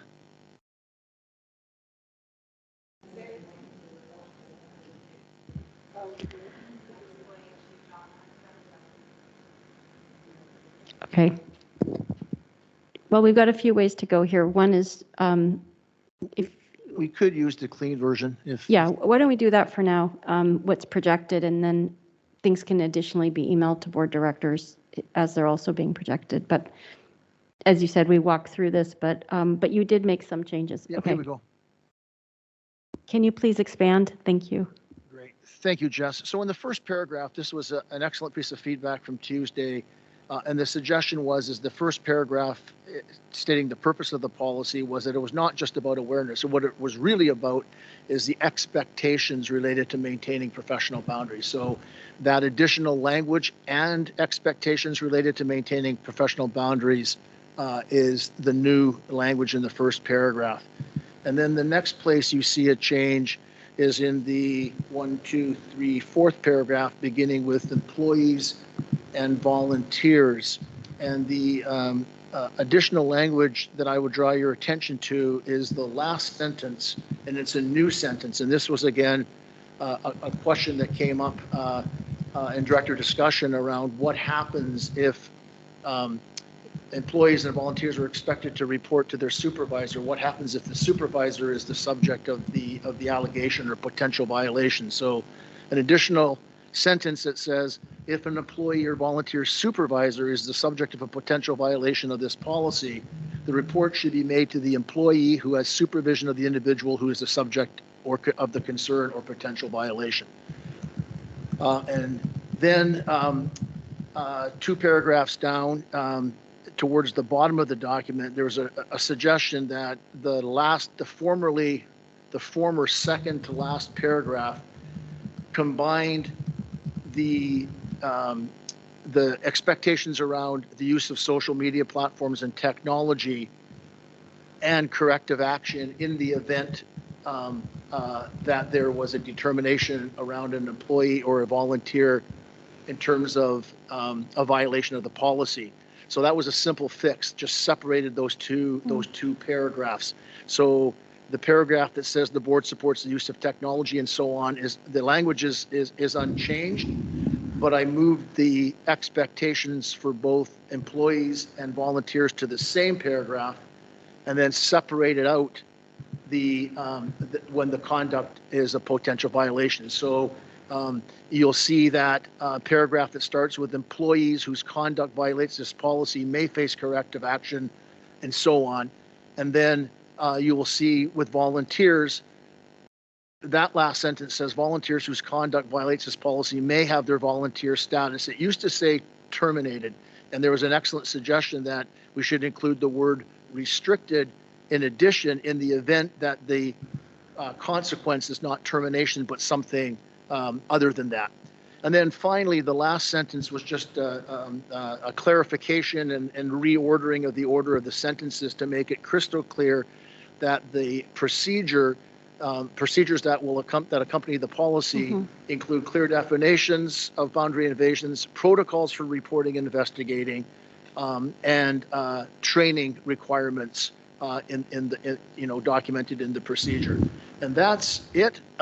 Dr. Thomas, who's been my companion on this journey, anything to add? No, I think you've covered it.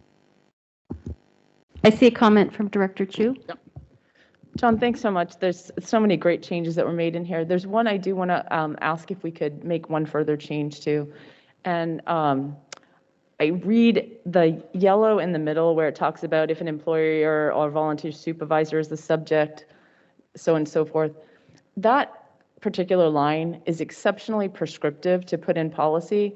And I'm not just worried about it stylistically. I mean, I like to get this policy passed because I think it's important. I'm worried about it because I don't want it to be so legally binding that I didn't report to the right person, that now it's a problem for me to go forward. So I'm wondering, I think Shannon might actually have a suggestion, but I'm wondering if we could say something like in the paragraph that says employee, or the sentence that says employees and volunteers are required to report to their supervisor within 48 hours of becoming aware, whatever. Could that be are required to report to their supervisor or other appropriate school or district official as specified in policy within 48 hours or something like that, and then lose that big prescriptive thing? There's actually very specific state statutory language which is coming from where they specifically speak to supervisor. And so and actually I'm going to make the suggestion that it be within at least by no later than 48 hours, because that's what the requirement is. My point isn't the 48 hours. But no, it is to report to a supervisor by no later than 48 hours. It's a state statute that was passed in response to specific instances of sexual misconduct by staff towards students, and it is actually specifically outlined in the state statute, this heightened expectation for reporting potential grooming behavior to specific individuals, including supervisor, with some, though I recognize that there might be a circumstance, and we identify it here, if the supervisor is the person who is potentially the person the report is being made about. So it is an unusual situation where the state law is intending to be very specific, and it's because of specific instances where information was not being reported to a principal, and by the time one person got all of the information, multiple students had been molested by a teacher.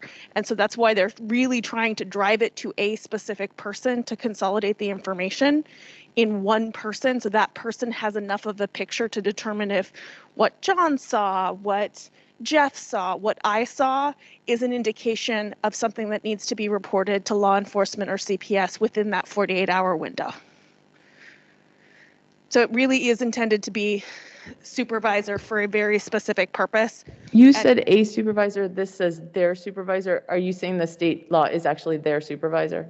I believe it references their supervisor, but I Okay, can go ahead and look that's at it. fine. Yep. But is there anything we could do for the alternate case to be less prescriptive, or are you saying it just needs to be that prescriptive? I'm going to tell you that based upon having dealt with grooming and sexual misconduct in schools for the last 18 or so years, I would not want to have it potentially be looked at as, I could go to the assistant principal or I could go to somebody else. I really is important to go to a particular, the supervisor, so that the information can be consolidated in one person, so they have enough information to make that decision.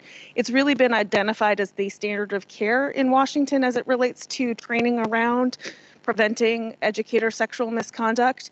And it comes from cases that we're all aware of where not enough information got consolidated with one person.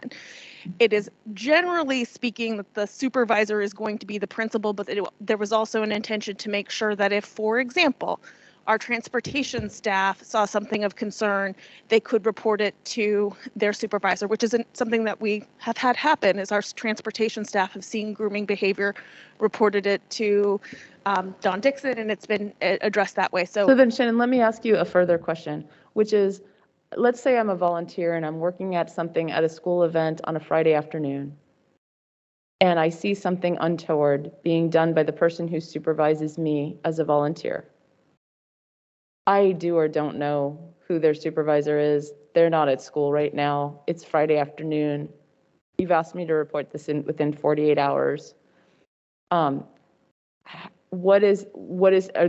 we going to provide resources so that they can actually do what we ask of them and have access to know who to report to and or where to report? Is there a tool? Is there, like, because I'm concerned that as written in this policy, it couldn't be executed in certain circumstances, and I want to make sure that it can be before we pass a policy around it. Absolutely, and we can do training that articulates clearly who to go to and give those types of scenarios as to who it is that the information should be shared with.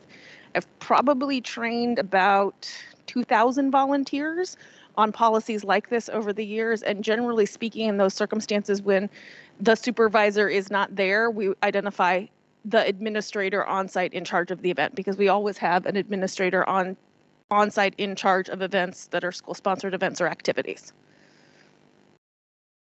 And generally speaking, when I do the training with volunteers, I identify, when in doubt, contact and report the principal, because most of the time our volunteers are at a school, and to report to the principal. And if the person is the principal, then you can, I've always said, given the list of people who you can contact, up to and including me. And I've had people contact me and make the report. So we will make sure that it's clear to volunteers. So that's great, but that's not consistent with what this says. Like, a list of people that they can contact is different than that person's supervisor. We can certainly flesh that out in the procedure, but again, if we have volunteers on site doing things, they have to have a staff member there as their supervisor. That's our expectation. Right. But then the second sentence is the one I'm like, we keep going back to the first sentence. It's the second sentence that's of concern, which is if your supervisor is the person of concern to you, to whom do you report? And we very specifically tell them that they have to report to that person's supervisor. And I'm just saying that seems overly specific, and especially for a policy. And I'm also suggesting that it may not be viable. I'm going to disagree with you on that based on my experience that generally speaking, when we do this type of training in these circumstances, we identify it's usually the principal or assistant principal. And most of our volunteers, when they see an assistant principal do something that's of concern, they know who the principal is. And when we do the training for volunteers, we always identify who the supervisors of the principals are. So we make it known who the principal supervisors are. And I think that would cover probably 98% of the circumstances where you're a volunteer and the person of concern is the supervisor who is the principal.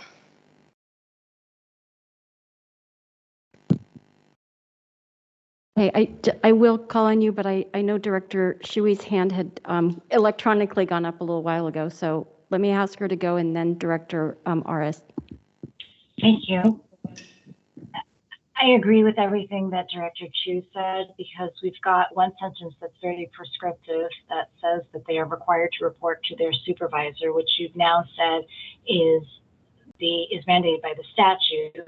Then we've got this other sentence that was supposed to, and I agree, should address the situation where if the supervisor is the problem, that we need to have another mechanism. So I think that if it's required that we put in the first sentence, that we allow for flexibility in the policy or someplace else.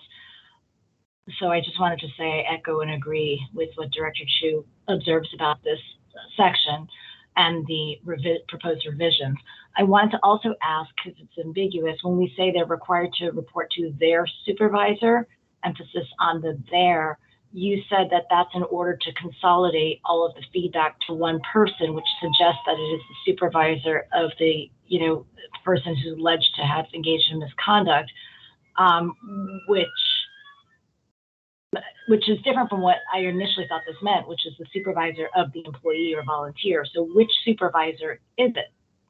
If it's a supervisor of the employee or volunteer and several people are impacted that have different supervisors, we're not consolidating the information either in a single person. So I guess, I know I asked a compound question or multiple questions. Which supervisor are we talking about? I think you're asking that to Executive Director Harrison, I believe. And what I would say is, I think that this is good, really good feedback. I think the sentence is clear and covers and states the expectation, meets the legal standard. And the last paragraph, again, which is why it was modified, it says that the superintendent designee will develop procedures to accompany the policy that include clear definitions of boundary invasions, protocols for reporting and investigating allegations or complaints of potential violations of the policy.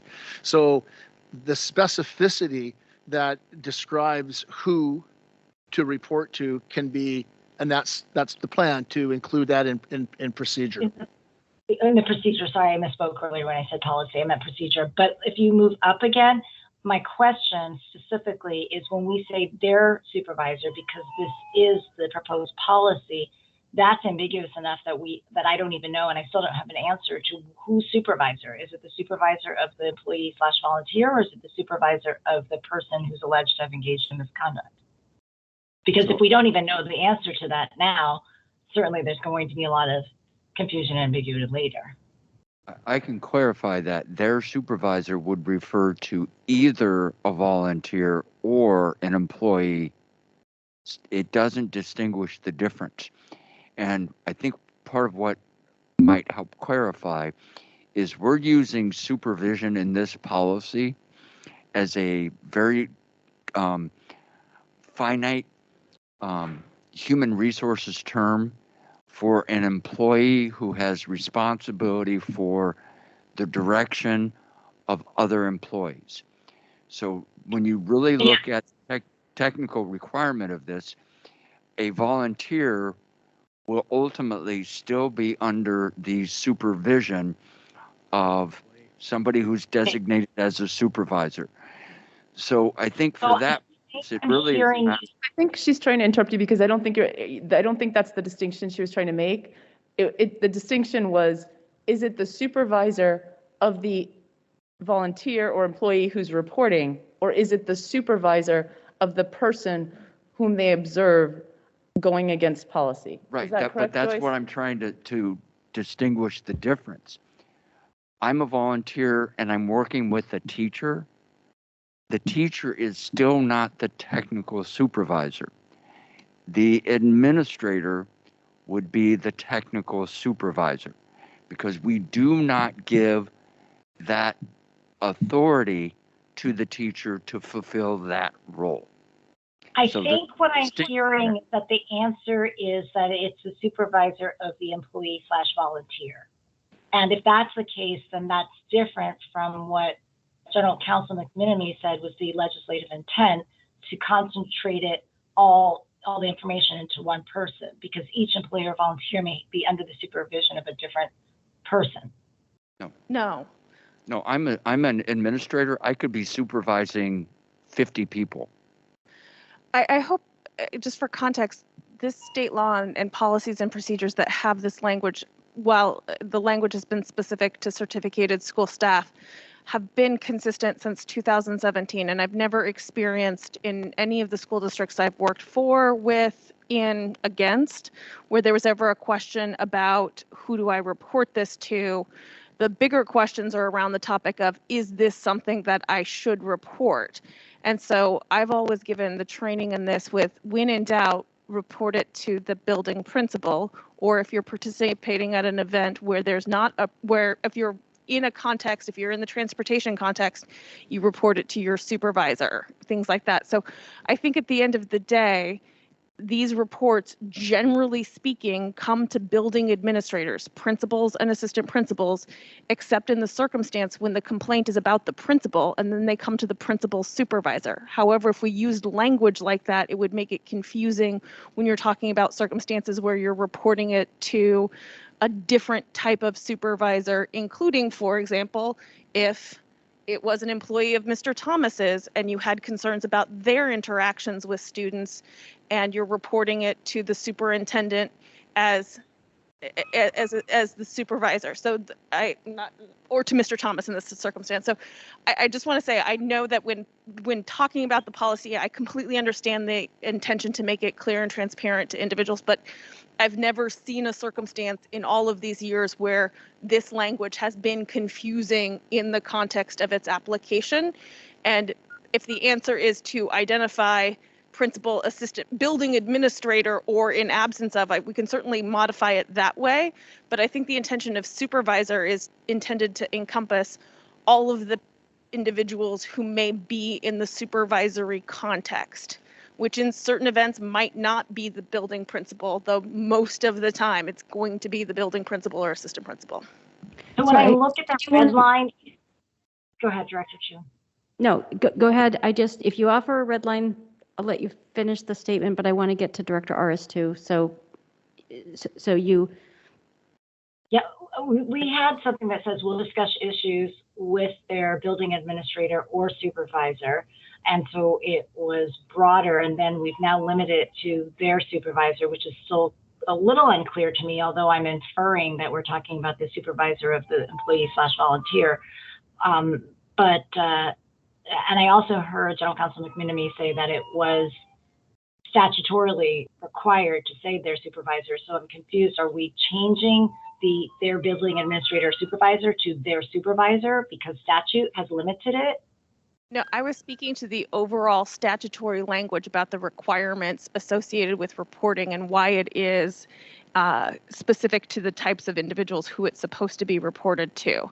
So It's RCW 28A 400 317, and that speaks first to a certificated or classified school employee who has knowledge or reasonable cause to believe that a student has been a victim of physical or sexual abuse or physical or sexual misconduct by another school employee shall report such abuse or misconduct to the appropriate school administrator.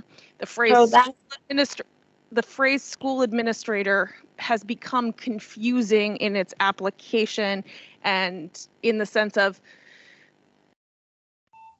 when school administrator has been deemed to actually be more confusing than supervisor. And so that is why the language that has been used in the WASDA model policy and elsewhere has been supervisor. And the specific statutory requirements are about reporting for certificated school staff, and then in turn the supervisor has an obligation to make reporting to law enforcement. And again, that purpose is to consolidate the information. If there's a desire to continue the discussion of this policy and continue to edit that, I think that that's perfectly fine. The intention is not to make it less clear, and if the directors don't find it to be clear, we can certainly continue to work on it. Okay, I see your hand up, but Director Aris is really next. Yeah, I just want to make a quick question here regarding the 48 hours.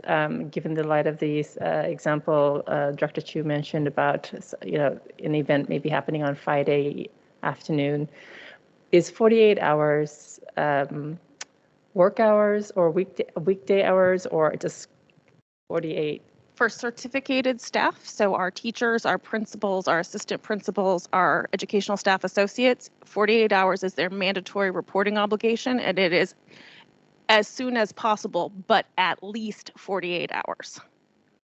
So it is 48 hours, regardless of whether it's a school day, a weekend, it's at least 48 hours. What happens if they make the attempt and it doesn't, for whatever reason they can't get through?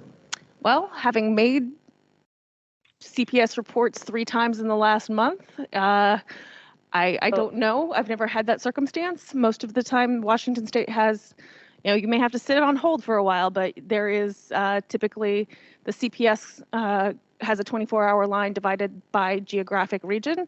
And of course, the report can also be made to law enforcement.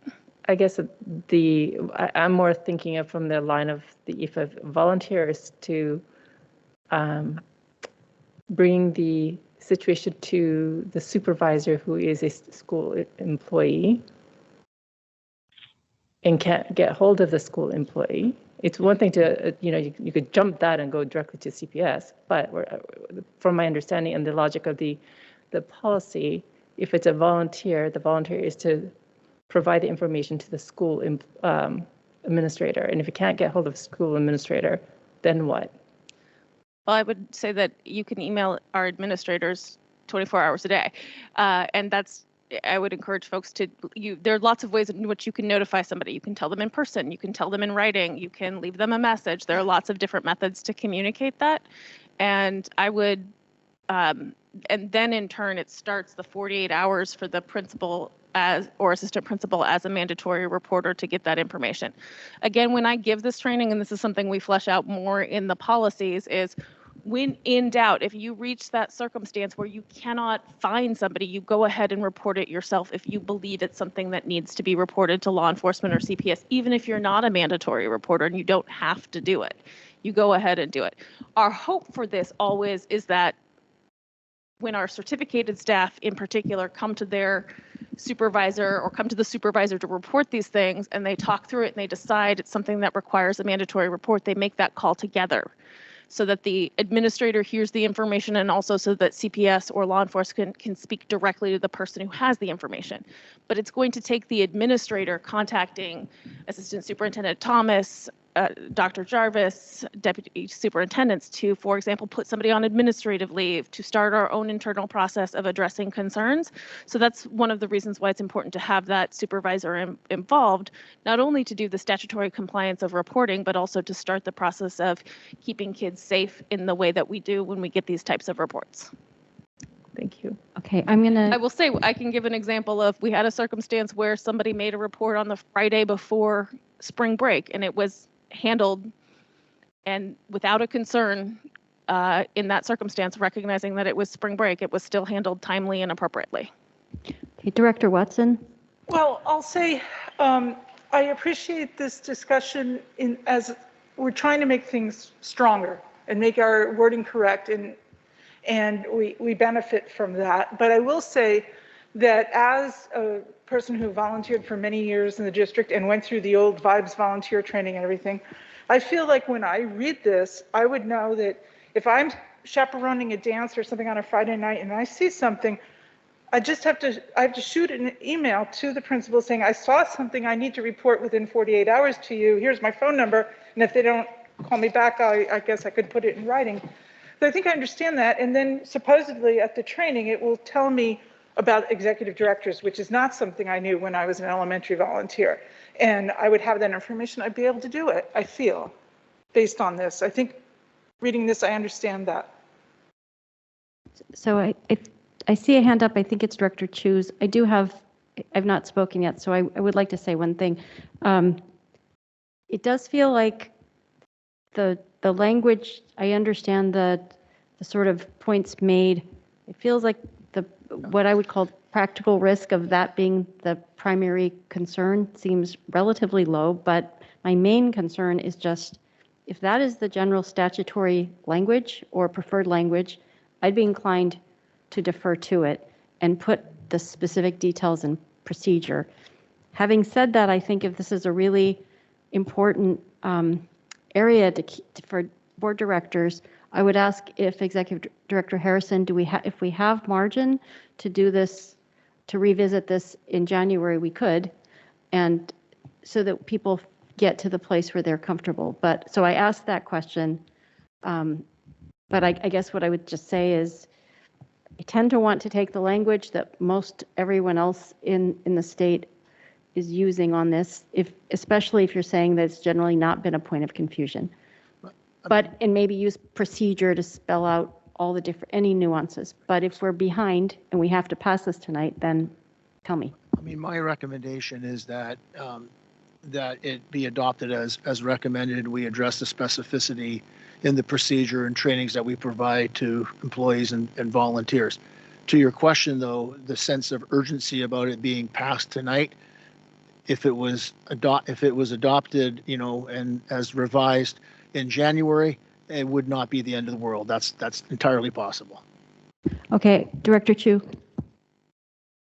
Thank you. As I listened to this discussion and absorbed everything that was going on, what occurred to me is what I want to say in a procedure like this is I want the procedure to direct the superintendent to ensure that all employees and volunteers have a clear understanding of where to report concerns about these behaviors or others, but in this, per this procedure, these behaviors, and that is provided to them through a tool, a training, or multiple things. And I'm fine with the first sentence and maybe acknowledging that another or someone else per the procedure. I think that there's just this isn't appropriate for us to go through all of these things. I sort of understand why it might be because it kind of is connected to the law, but the first statement is really the one that's connected to the law. We're trying to caveat situations that don't work out with the law's thing. So that feels procedural to me. And I really appreciate, John, that you tried to put it in how you did, and I hear the constraints. I think I would reference a procedure, and I would put the part in about directing the superintendent to do stuff. I don't know what others feel, but that's what I hear from this conversation that feels relevant to a policy. I'm okay with it as drafted and would ask for more in the procedure, but I think it's a fair time to ask, as written, are we good? Do we want to? So maybe we can take a tentative spot, and if not, we can revisit. Go ahead. Yeah, I'm okay long as it's fleshed out in the procedure so that it's clear that there's no ambiguity about it. Director Shui? I think what I hear. Sorry, Vice President Shui. Apologies. I think what I hear Director Chu saying, and if it is what she's saying, I agree, is that once you limit it and constrain it in the policy, then you really don't have that flexibility in the procedure. And so if we revise that sentence to include, as I think I heard Director Chu say, are required to report to their supervisor or, other person as specified in procedures, then it would allow us the flexibility. But does that not comport with what we are statutorily required to do? It does not for certificated employees. This is part of the problem of having a circumstance where we're addressing both employees and volunteers in the same policy. And I feel like this is oftentimes a problem when addressing this particular policy specifically. Is there's an obligation to have a policy that addresses employees and volunteers. There's also an obligation to have a specific requirement that certificated employees report to specific people in specific timeframes. And so that's where it becomes challenging is, do you set out one standard for certificated employees and another for volunteers? What happens if it's a certificated employee who's volunteering outside of their job? Which one applies? Well, it's actually the one that's for certificated employees. So I completely understand what's the challenge of trying to make one policy cover employees and volunteers as we're mandated to do when there's a specific state requirement for a subset, a large subset, but a subset of our employees. That's clear, and it highlights for me well what the problem is. I did hear you say that the statute mandates the time frame. Does it mandate, because I am still not sure I have the answer to that, who they report to? Because would it be a problem? It does. It does. For certificated employees, it does. So then it would be a problem to do, as I thought I heard Director Chu propose, is to say, or as specified by, the superintendent or by a procedure. That's the problem because it doesn't. For volunteers, no. For employees, yes. What if the procedure specifies exactly what this says? I don't understand. Like, that is not against what the employees would do, right? That's not against what. So we could certainly have the procedure break this into specifics for each type of employee. Sorry, not type of employee, type of person. Personnel. And then restate.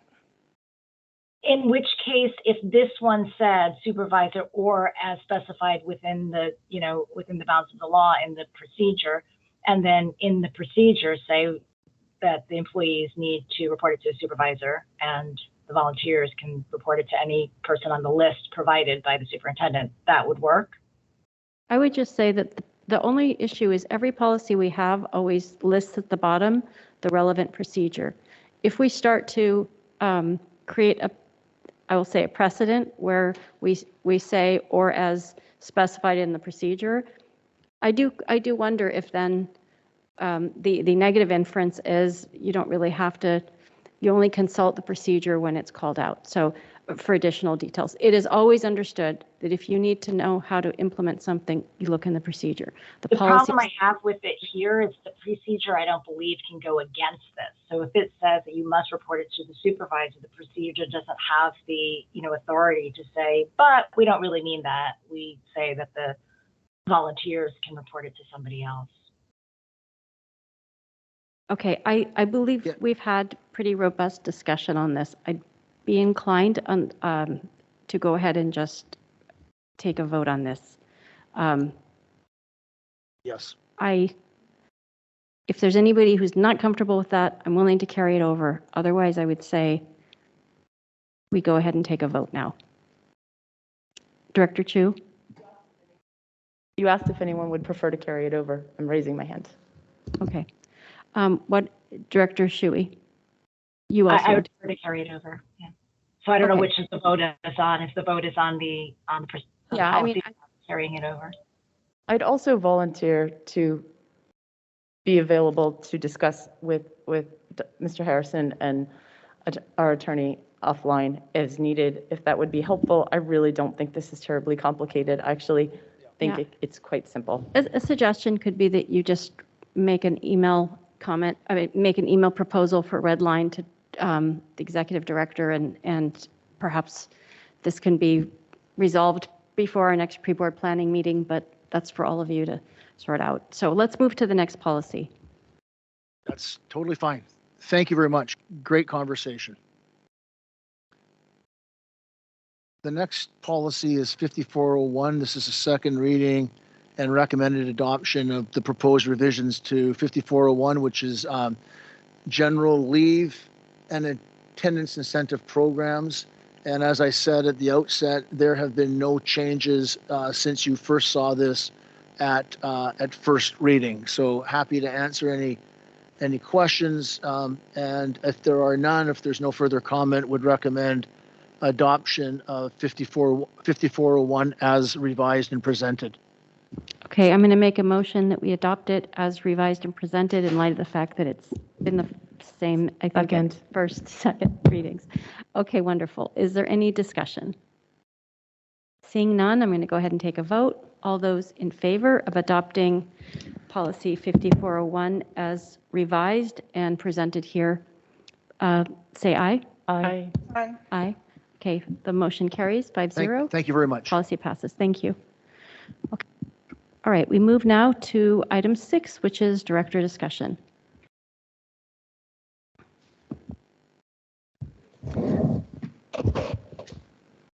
President Serafan, would there be a moment for me to? Sorry. Would there be a moment during director Sure, discussion go ahead. for me to address the Please. The potential of discussing the resolution? I know you want to bring that forward and discuss it tonight, and I just want to explain why I want to acknowledge the community member who came today to speak to the topic of what we've known as SRO, CEOs, armed police in the schools. And I really want to thank that person for sharing their perspective on the community engagement and all that has gone on and how that's been received or perceived or experienced. And I also want to be able to share why I had asked that we, not discuss this without Dr. Jarvis at this time, because I'm not sure that is understood why. And I think it's helpful to say a little bit of history that Dr. Jarvis directed staff to pause the process or the proposal and any implementation of the proposed program in August, or I think it was either August or September. And then he also directed staff to develop and facilitate a community engagement process where the proposal could be shared and that input could be sought, which is what we've been trying to do since that time. However flawed or experienced that's been by all people, has been the effort. A team did begin this process, and the engagement period is ending tomorrow with the survey closing tomorrow. The survey does include an open space for comments, so it isn't just respond to, but it does include an open space for comments, which I think is important. I also want to say that it's really important that our community can trust and believe that if we ask for community engagement, that we'll genuinely take that feedback into consideration, because I think what I'm hearing is some doubt about that, or lack of trust, or just uncertain, like we're not certain. So that's why I'm wanting to share my perspective on where we've been in terms of the feedback, and that I think it's critically important that we're hearing that feedback and that we take that into consideration, that's proven in order to maintain that trust. So a team did begin the process. It is ending. And meanwhile, though, there was an effort in the past couple of weeks to go out to schools because our students weren't participating to the level of desire, and that we weren't getting the participation that we had hoped for. And so a team of folks went directly out to the schools over the past 2 weeks. I think I shared this in an email with the board, to just go to classrooms and where the kids are in clubs and talk to them about and get their input. And we've talked about the importance of student voice, and so this is critically important. But meanwhile, Dr. Jarvis is on bereavement leave, and this was the main reason for me asking for can we not bring forward the resolution? And I appreciate that we're not bringing it forward tonight. Thank you for that. He's going to return in January, right after the break, and he is eager to review the data. And he paused the proposal because he did want to hear from the community, and he made that commitment to hear from the community. He wants to take into consideration all that he's heard and learned since the proposal was first presented to him. And he's repeatedly stated to me and to staff that he's open to considering a different direction moving forward. That's why he paused it. That's why nothing has been implemented this year. So I just wanted to share that. And I know Dr. Jarvis, we all understand the importance of this decision. And I believe he's generally open in terms of next steps and decisions. I know he will want to be a part of any discussion when he returns from bereavement. And I don't know what more I can say to assure the board and others of this, but respectfully request that we just complete that engagement process tomorrow and allow Dr. Jarvis the time he deserves to bereave in his bereavement. And please include him in any discussion upon his return. So that was my request.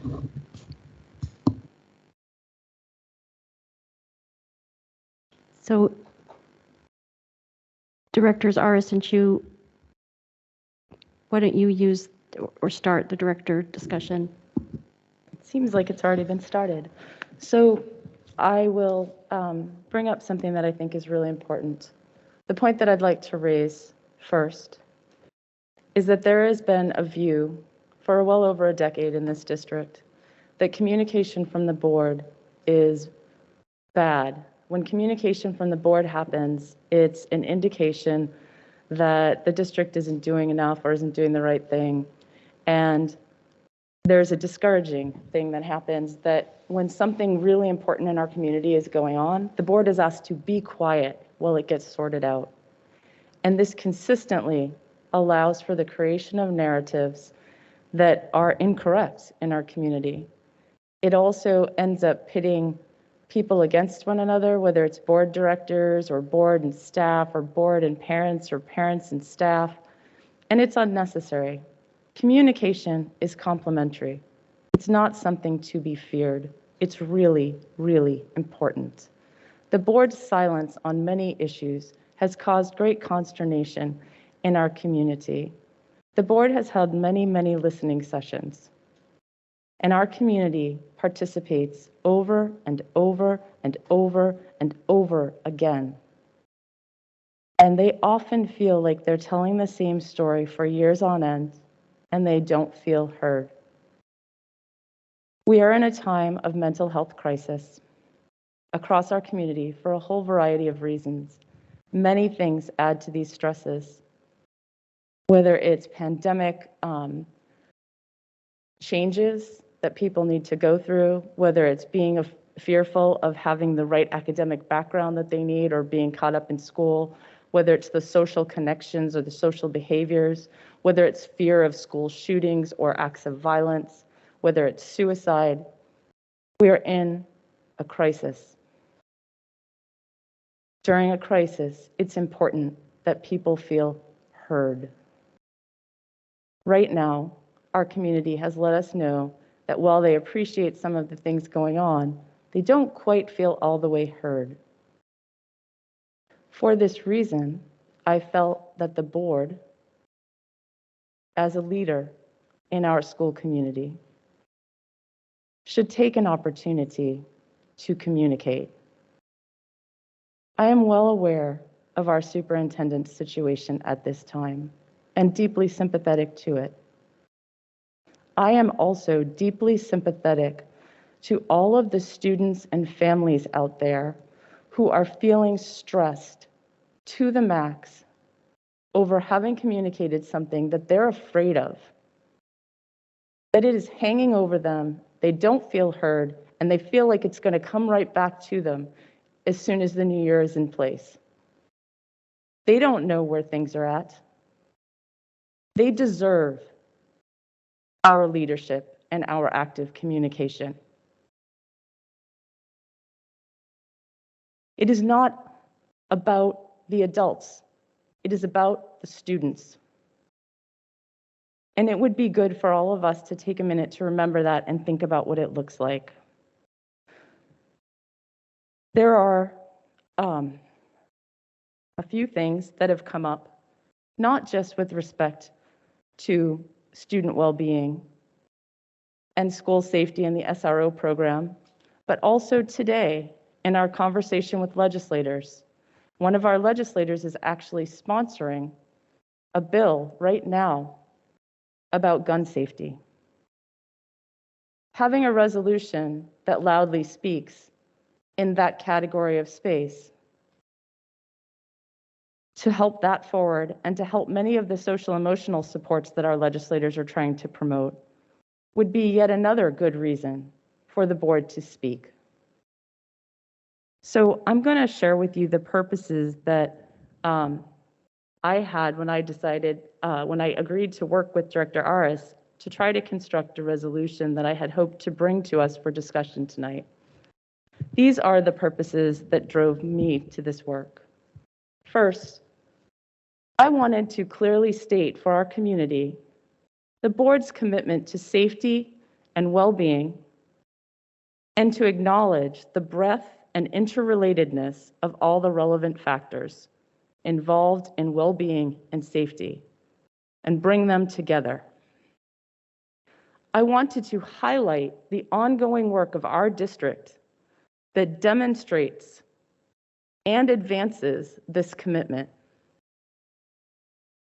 I wanted to show the alignment that actually already exists between the superintendent and staff and the board and even the community on this work.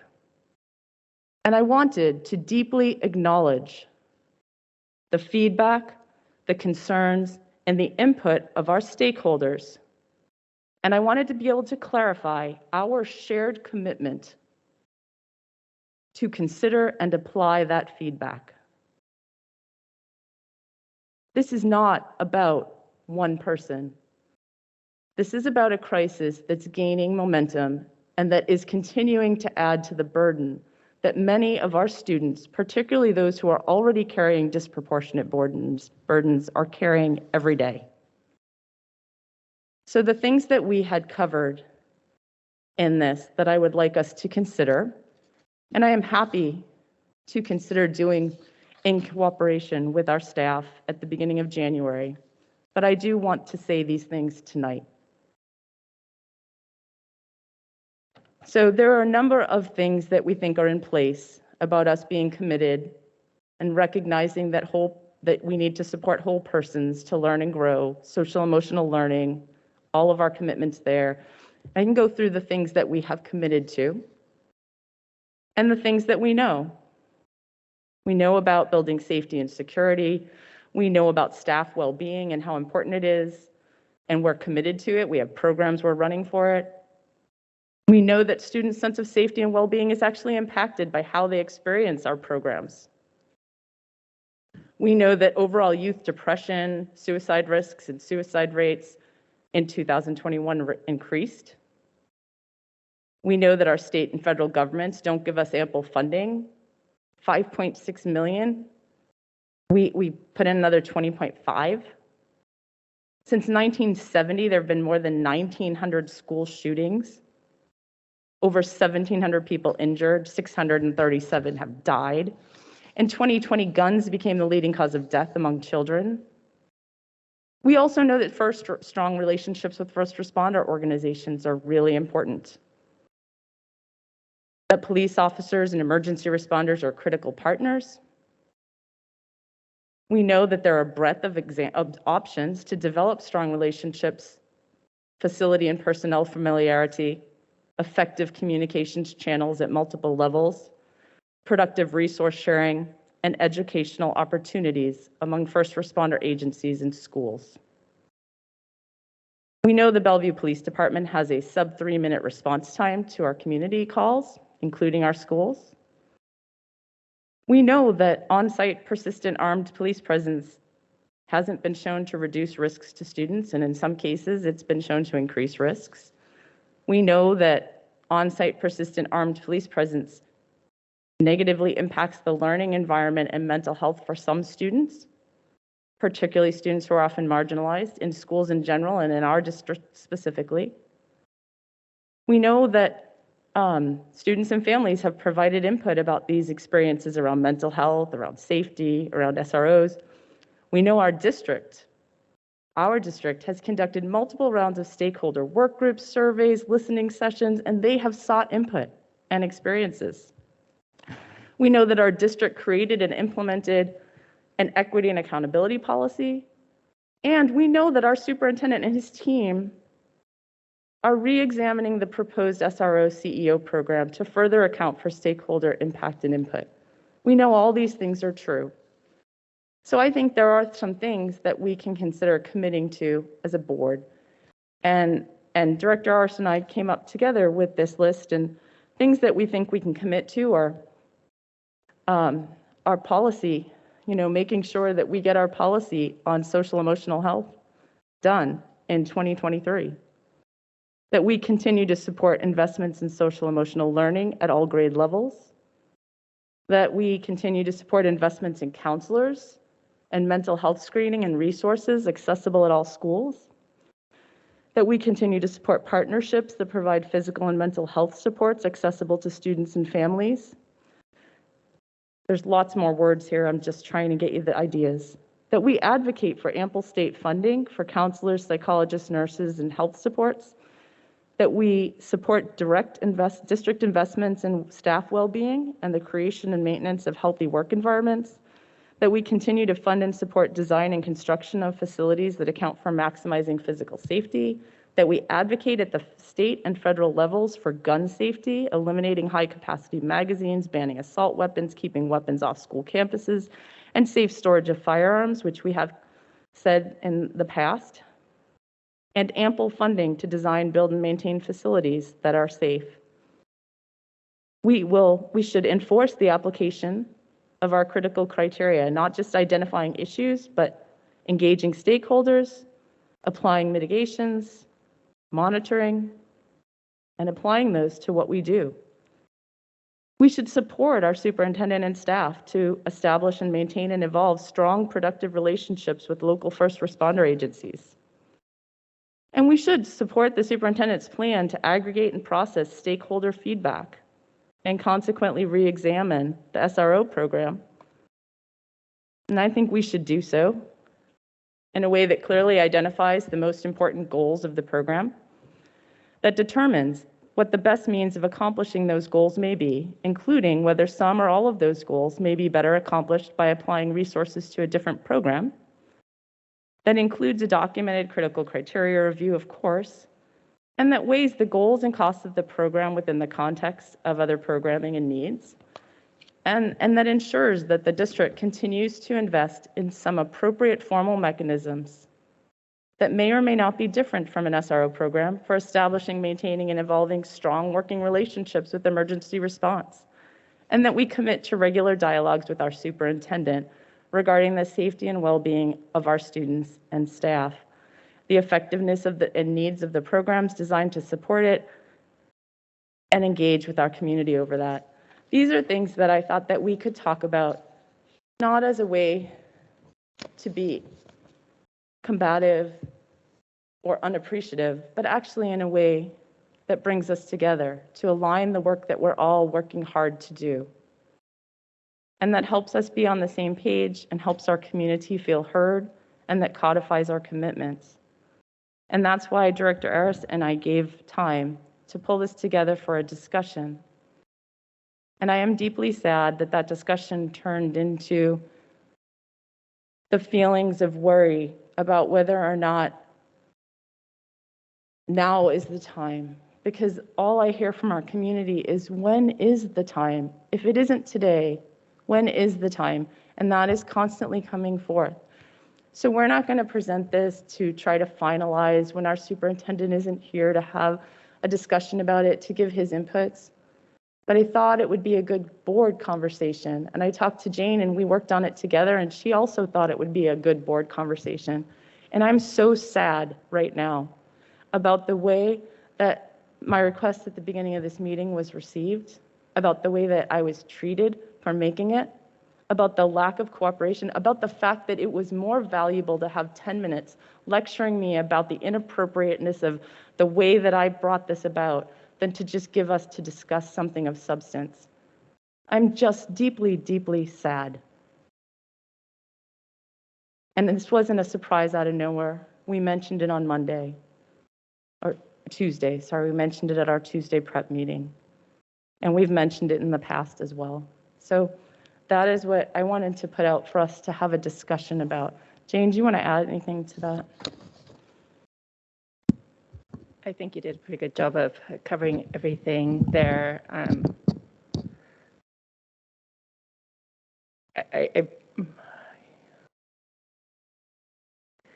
As life provides a lot of complexity and things that happen which forces us to pause, unfortunately, we don't really consider when it comes to students.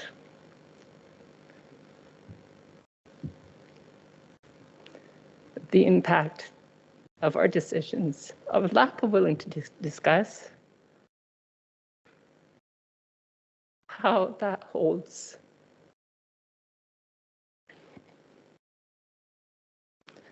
and forces our students to be in an uncomfortable space for another day. And when you compound that to not one, but many we don't know about, and how they feel, this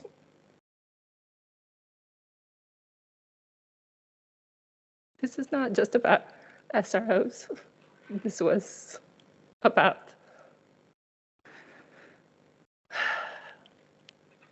the social, emotional, mental health of our students. We've been sitting here.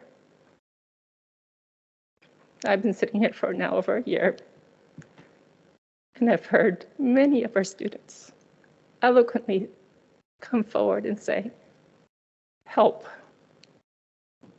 Can you do better?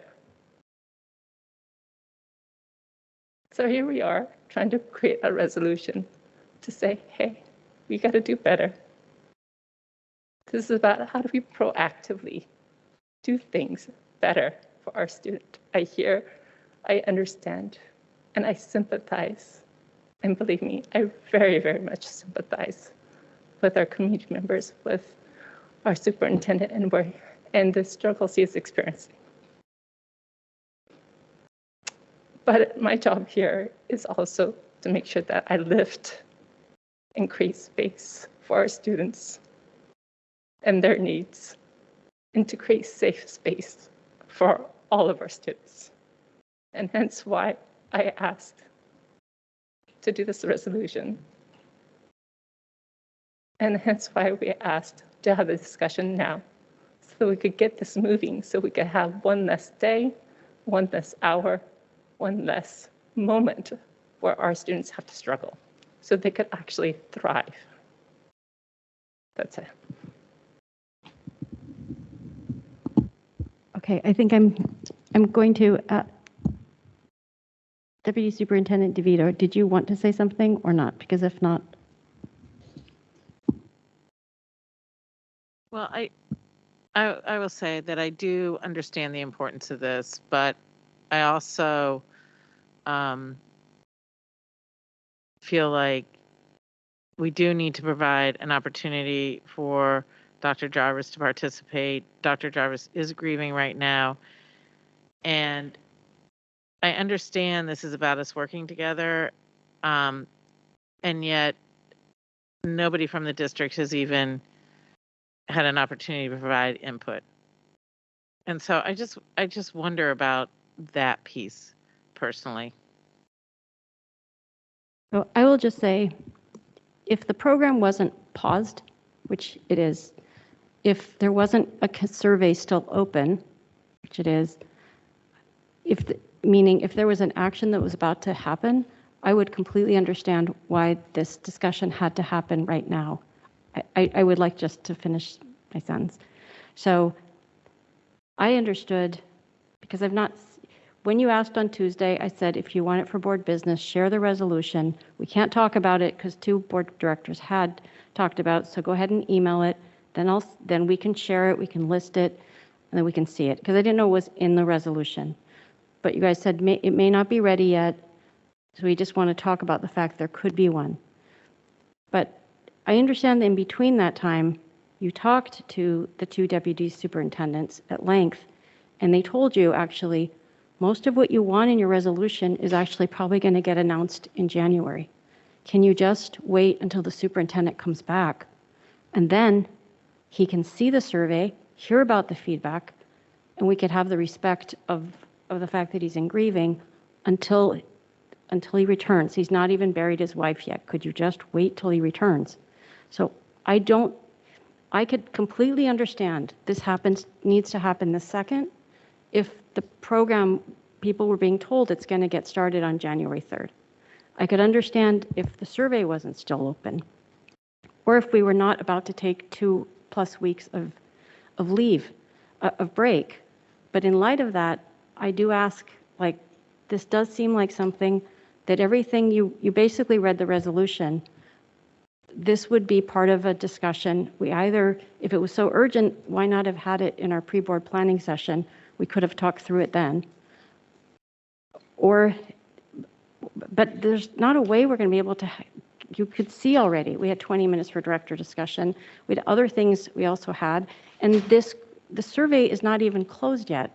And she said, you've been told the superintendent's going to come back, take the moment to be able to hear what was said. He couldn't participate in these sessions because he's been out, and then review and decide probably to, I think, pause. I understood that was already explained, not just pause that it is, but pause completely to transform it. Seema, can I So actually I guess clarify I'm just something that's really hearing important? That from the two Can I clarify something? I just want to, if I could, finish my sentence. So in light of that, I just would say, just feels like, okay, healthy discussion to have, but pushing this in today feels like about a moment that you decided had to happen tonight, but could well happen right when we come back. And it may be that the proposal or the next step or the announcement might be well within or better than everything you wanted. So I guess I'm just saying, if we say community should engage, and then you broadcast before they do, I want to tell you that I'm going to do something to get, I'll say, ahead of the superintendent, that doesn't feel like a good way to go. It doesn't sound like the elements of a good partnership. That feels problematic. So if you hadn't had two deputy superintendents say, please, we are asking you to wait, and then I'm hearing from basically secretary of the board, we'd really rather not have this happen tonight. So what Eva and Melissa told us yesterday is not what you are saying right now. And I don't know what conversation you've had with them, but they asked us to not bring a formal resolution or vote on a formal resolution, but to have the discussion of the substance would not be a problem. And so we raised the topics. Now, if I misunderstood that, that's fine. Like, I'll take responsibility for that. But I talked to them, and it's not true that no one's had time to give input, because the deputy superintendents have seen it and had a chance to talk about it, and we spent quite a bit of time talking about it. And that doesn't constitute the end of input, and that's why I respected what was done. And when I finished and Jane finished talking, it was my expectation and hope that we would then engage in a conversation about what things here would be worth bringing forward and continuing a discussion about. But instead, we're debating process and whether or not we should or shouldn't be talking about something, and whether or not this moment is here. And if you want to understand why the moment feels such a sense of urgency, it is because the students and community are expressing mounting concerns, and the ways that students experience those concerns are actually large. They're different than the way adults do. And we have issues with anxiety and depression, and we have issues with suicidal ideation in our district, and we have a population of kids who already feels marginalized. We don't need to contribute to that, and so communicating sooner than later, particularly with the holidays looming, because they can add a lot of stress and pressure to things, instead of leaving it for a whole entire month before our next meeting, seemed like a useful thing to do. And it was our hope that we would then engage in productive director discussion. And after I talked to Melissa and Eva yesterday, we made real changes to this to reflect something that felt like it wasn't a partnership, like it was a directive. And we reworked things so that we would approach this in a different way. You don't know that, but I know that. And so it seems odd to me that for a director discussion, rather than engage with your directors in a discussion, that you chose to have the director discussion preempted by staff commenting on why they weren't appropriate. It wasn't appropriate to have a discussion. And then when we finished talking, instead of engaging in a productive discussion, you then asked staff to respond and debate what two of the board directors had said because you thought the process was broken. That I've never seen this happen in board discussion before. And I still am hopeful that we could hear a few comments on the substance and not the process. I am so disappointed tonight. Well, I will say, in the realm of disappointment, we can't have a meaningful discussion when you don't share the resolution. So you did, well, you asked not to bring it, but you didn't. On Tuesday, I said, if you want it on board business, list it. You could email it to us. We don't have it. You just read the entire thing. But, so. Okay, I would rather not debate on the process. I'm not going to either. May I? Okay, so I would rather not do that. One of the reasons I wanted to bring it now and start this discussion now is because holidays are hard for kids. And many of those are the ones are why we want to do this. So I'd like to actually share with the community, look, we're actually having a discussion. We're going to try to make a difference and hear us. I'm actually disappointed that we spend more time on the process than try to go at the meat of this and start the discussion to share with our students and our community. Look, we're trying to make a dent here. Here's our voice. Here's a unified voice. Yes, we did talk, Christine talked with our deputy superintendents regarding this and did receive feedback. And so it was with the intent of being a unified voice. Yes, we're willing to wait until January to get the superintendent's voice, but let's start it today so that our community hears. I've been to the SRO CEO community engagement, so I heard our students and our community. It was a pretty loud and clear.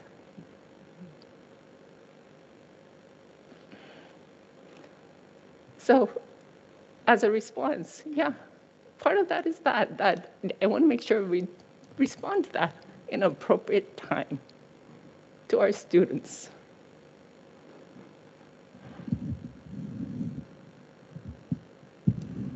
So I honestly, I don't know what to do now, but I was hoping that you guys could share with us, talk with us on the content and the idea around it, which is really focusing on the wellness of our students. Director Shuey and Director Aris. Sorry, Director Shuey and Director Watson. I'm going to also see the process piece of it. I do think that at some point it would be valuable and worthwhile to talk about the process, focusing on the substance because it is a really important topic. I have put aside a lot of other topics over the last several months because of my desire to amplify and focus on this topic. I am at a disadvantage compared to the other four of you because of not being in contact with any of you for 2 months. I was honored to be nominated vice president last time and humbled by the road ahead that I have shoes to fill, and I have a legacy of the many people on this board. But I don't even know how to find my way through being a vice president and supporting the president when I even haven't had an opportunity to have a conversation with the president. So I want to set that context for my remarks tonight about the armed police officers, is that I always speak candidly and from the heart and in a transparent way. So if there are things about the way I say it or about who I disagree with or agree with, please keep in mind the context that we are all doing, and I am doing my best in a very boxed-in kind of situation.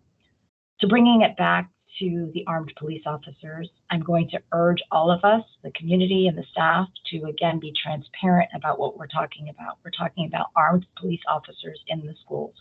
When we call it, I'm not even going to say the other abbreviation because it is misleading and it obfuscates, and it's not transparent, and it feels like a branding and public image campaign, which erodes trust even more. And I've raised the nomenclature of it for several months, yet we continue to promote it as a program that sounds like an entrepreneurial training program or something. So first off, we need to talk about what we're talking about with real words so that we avoid the, Orwellian kind of very surreal circumstances that we're in, and that lots of people don't even know when we put out the survey what we were surveying them about. So then that gets to my concern that when we say that we've engaged community input and student input, that the survey request didn't make it clear to people what we were surveying them about. And so for us to say we're waiting for this feedback is a very limited view. And you heard Ms. Lacey say earlier during public comment in an eloquent and compelling way that there were severe limitations. And I actually also filled out the survey. And while it is true that there was a box for your perspective at the end of the survey, it was at the end, and you've lost people who say, well, the school district is not really interested in my perspective, which is not what I'm being boxed in to answer here. And so what I think that I hear, again, in a very limited way, both because we could, because of OPMA, the Open Public Meetings Act, only have 2 directors talk to each other about it. So the rest of us are learning about it new now. Plus the other reasons, as I've explained, have made it more difficult for me to participate and engage and understand everything that is happening, is that we have, for several months, been talking about the deep concerns that we have about armed police officers in our hallways. And it came a little bit to a head during the budget meeting, which was difficult for everybody, but it was an important discussion to have. And so since then, we've heard from the community, but we have not had the opportunity to engage in a robust discussion like I believe we are starting to do tonight. And there is fear and anxiety. And I will say first that I am representing the community and a lot of members of the community and saying that there is deep anxiety. And I am also speaking for myself personally that there is anxiety that the program will be brought in. And so when we talk about trust, we need to consider the basis on which we're asking our students and our communities who have been most marginalized to trust that it's not going to happen. You'll recall that in March or so, we had a board discussion about after the mask mandates were dropped at the state level, we each, 5 of us, expressed the desire to encourage our community, which later was codified in a resolution 2 months later. But we discussed that we would want to encourage people in a formal way. And I was dissuaded from bringing a resolution because, well, it'll be taken care of. Well, if we're not clear from the board on what it is that we believe in, and I do think that all of us have thoughtfully considered armed police officers in a way that if we were to make it clear, and I'm not sure what all the components of the resolution would be, but if the direction is that we make it clear that we need to be very thoughtful before we move forward, then that provides that, as Director Ara said, assurance to the community that we hear them, that the board is going to put in writing that that is how we feel, and you don't have to piece it together by hearing different parts in different public meetings over the last 6 months. And it provides the superintendent and staff the alignment that, it's not I don't see it as a preemptive measure, but as a mechanism to support that we're aligned over the fact that we need to be thoughtful before we move forward. And if the resolution is to say, you know, let's make sure, let's pause this for 3 months or 6 months or until the new superintendent is hired, then it's not inconsistent with us being aligned around, you know, making sure on a controversial topic that we've really taken feedback into consideration, especially when we have been given a lot of feedback that the survey that we took was not one that would solicit the feedback that we are hearing in other arenas of anxiety and an interruption, a significant interruption to learning that would occur having armed police officers in our schools for the most historically marginalized. A final word that I want to say that is going to run the risk of being seen as callous, but I'm going to say it because it's important to say, is that everyone's grief and everybody's anxiety matters. And so we have a lot of people amplifying, you know, when we hear from 2 deputy superintendents at the beginning of this board discussion, when we hear it in general with the outpouring, which I'm proud of support for the superintendent, but we've got children who are grieving, who are in anxious situations, and their grief, their anxiety, their fears are no less important than the grief and anxiety of the person who's got a lot more control and power over their lives than they do when they're in school and under our charge. Thank you. Director Watson?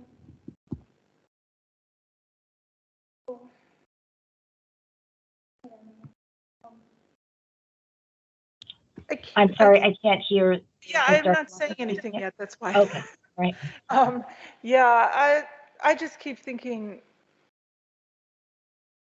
man, this is a difficult problem. It just is. And I would prefer to wait till we had the superintendent back. But in the meantime, I do realize that I don't feel like I know as much about what was learned, you know, first in the committee that looked at the 2 ways of doing this, and now I just see that there were some in-person sessions that people could have gone to, and I'd love to know how many people went and what they said and what kind of things are we getting on the Less Talk. I feel like I think I need to hear more. What I would like to say is, even when things are discussed in director discussion, if there's something substantive or specific, it can be attached as an item so that people can see it. I know that's been done before. I've done it before. It helps to know what you're looking at. I will just say the following. We've each had one-to-ones with our superintendent. I'm happy to share what I've shared with him. But let me just say, I'm only getting what I could hear you say. I don't think any of you wonder where I stand on mental health. I don't think any of you wonder where I stand on gun control and the need to actually take a stand at WASDA and other places on gun control, which I think we have a lot more opportunity there. On this issue, I've said before, I don't pretend to have the specific answer or holistic solution, but I did ask the superintendent in my one-to-one back in the fall that I thought it was right to keep this for the new superintendent and engage community.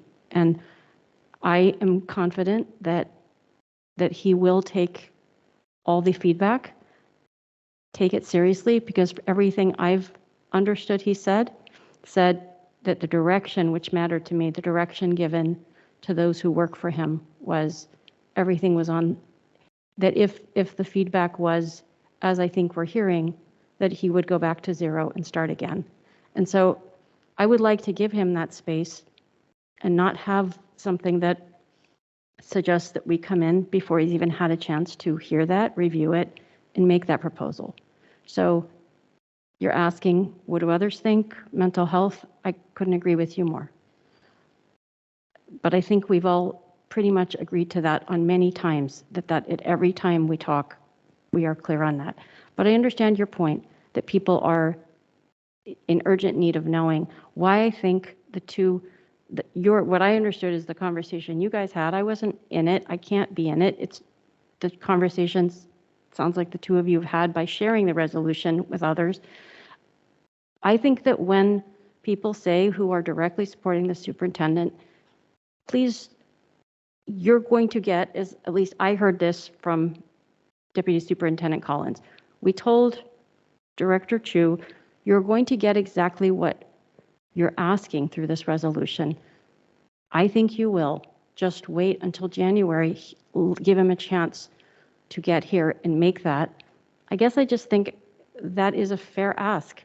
And so that's my feedback, but it's we each have our one-to-ones. That was what I thought made sense. And I was pleased that he paused it, gave direction to BPD that he would not want to implement any of it until, as I understood, he'd gotten true input across 3 levels, one-to-one, committees, which I think could be done. I think they knew engaging the students did not go as well as it could. I think they're just getting momentum now, but I think the resounding feedback is clear from many. And then the survey. Sounds like it's painful feedback, but feedback that was needed. And I guess I have the belief that his deputies are hearing directly from him. And so when they say he'll come back in January, and I think you're going to get something aligned to what you want, I guess I feel like this could have waited. So that's my view. I will also just say, director discussion, we've had this before. You can include an attachment. That does not make it board business, but it allows us to actually see what's there. I think Director Aris had raised her hand as I was starting to talk, so I'd like to call on her and then go to Vice President Shuey. Yes, I just want to bring the emphasis back. I understand we're talking around the SRO CEO program, and yes, that is a component of or concerns around that, or addressing the concerns around that in the resolution.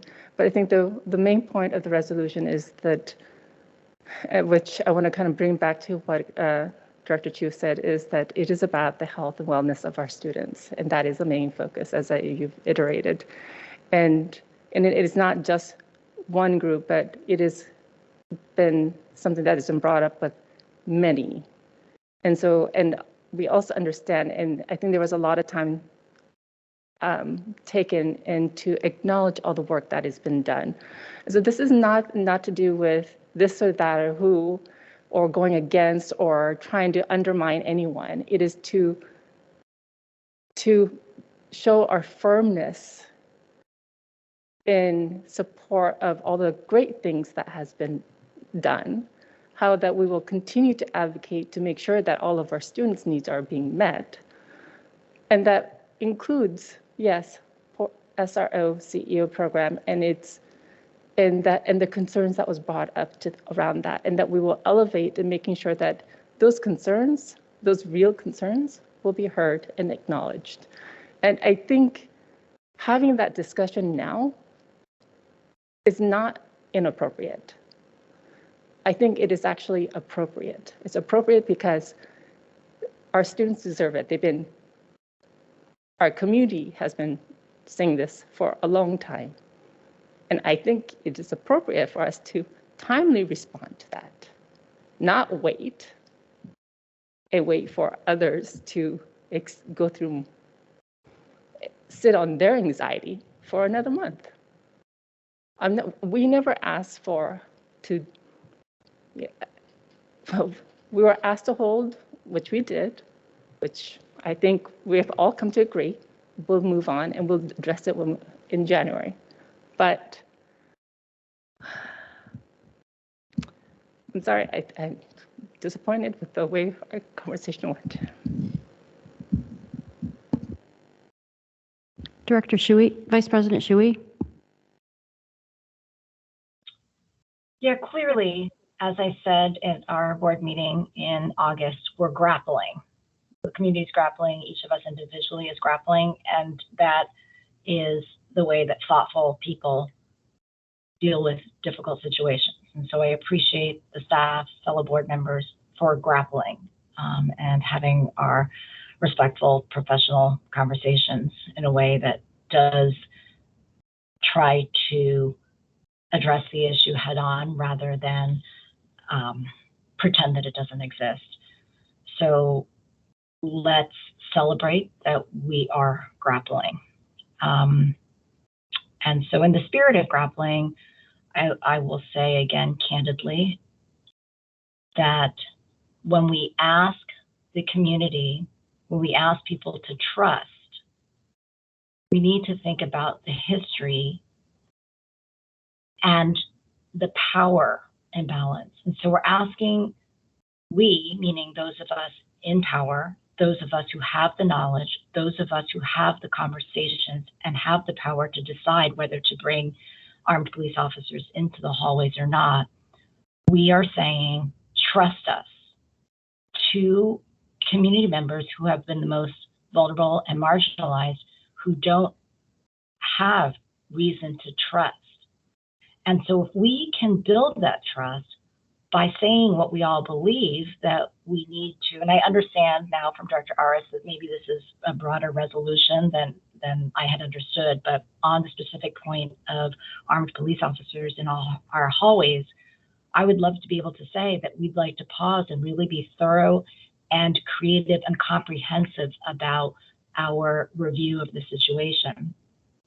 That sounds like it's consistent with where I'm hearing from you, President Serafin, Superintendent Jarvis is now. So we don't need to see it as a who did it first. It's a we're aligned and we are giving the staff and community the signals from us, just like the teachers union, the EA did it. And so it's not hitting anybody over the head. It's not being oppositional or defiant. And it's unfortunate if there is a perception that it would be.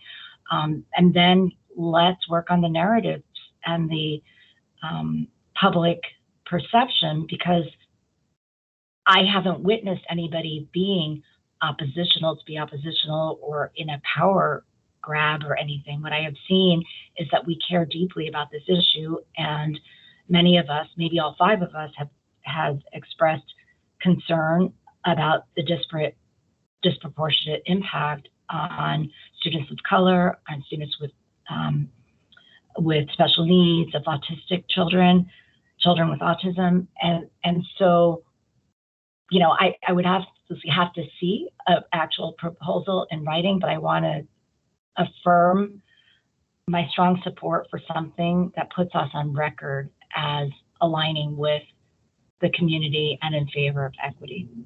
And to get back to my initial point, is that when we ask the community to trust, we need to understand that power differential.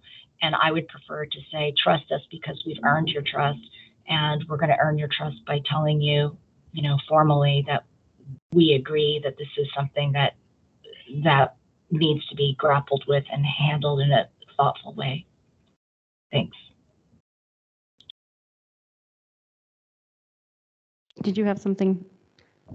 Yes, I do. I just wanted to say I really appreciated Director Vice President Shuey, your emphasizing that this is such an important topic and that we all care deeply about student safety. It's paramount for all of us. And so, you know, we're having this conversation about the process, but really the topic itself, none of us disagree about that.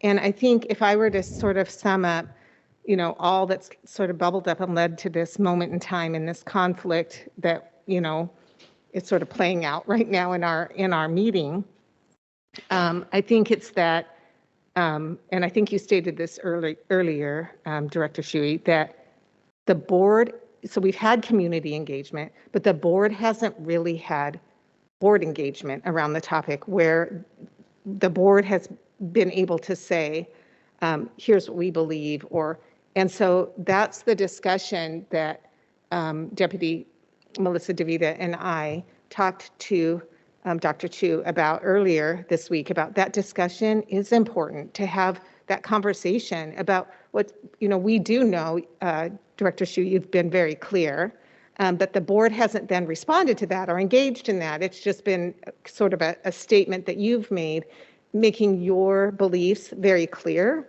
But what I understood was we don't feel that way from the entire board, and that we want to have that discussion. And as Director Chu was reading the resolution, what I heard her say was, tried to write it down, we should support the superintendent's plan to carefully consider stakeholder feedback. And that's where I was like, that's where I think this conflict is right now. It isn't about the position or that the board shouldn't have a conversation about this. They should. Student safety is on everyone's mind, especially given some of the most recent activity that's happened and that we've heard about. And so I think it's such an important topic. The board should have the conversation and the discussion. And I do think, I agree with, we should support the superintendent's plan to carefully and thoughtfully consider stakeholder feedback, which the feedback period ends tomorrow. So that was the period, that was the disconnect for me, is that how do we do both at the same time? How do we have a conversation, the board have a conversation and say, this is our engagement time now. And we also want to hear from the superintendent, what did you learn from the community? And now what? And now what did you learn from us as well? One small note, Shannon has confirmed that since we've had this conversation, it is acceptable for us to share this with John Harrison to include in his weekly update so the board directors can all see it. And I know you said multiple times that we could have shared it. I would have preferred to share it. I was asked not to. So I understand that it might have been nicer, and that's why I was a bit confused, but I was asked not to. So I'm sorry that it worked out that way. I'm going to give it to John, and I'm going to ask that he include it tomorrow, and Shannon has said that that is acceptable.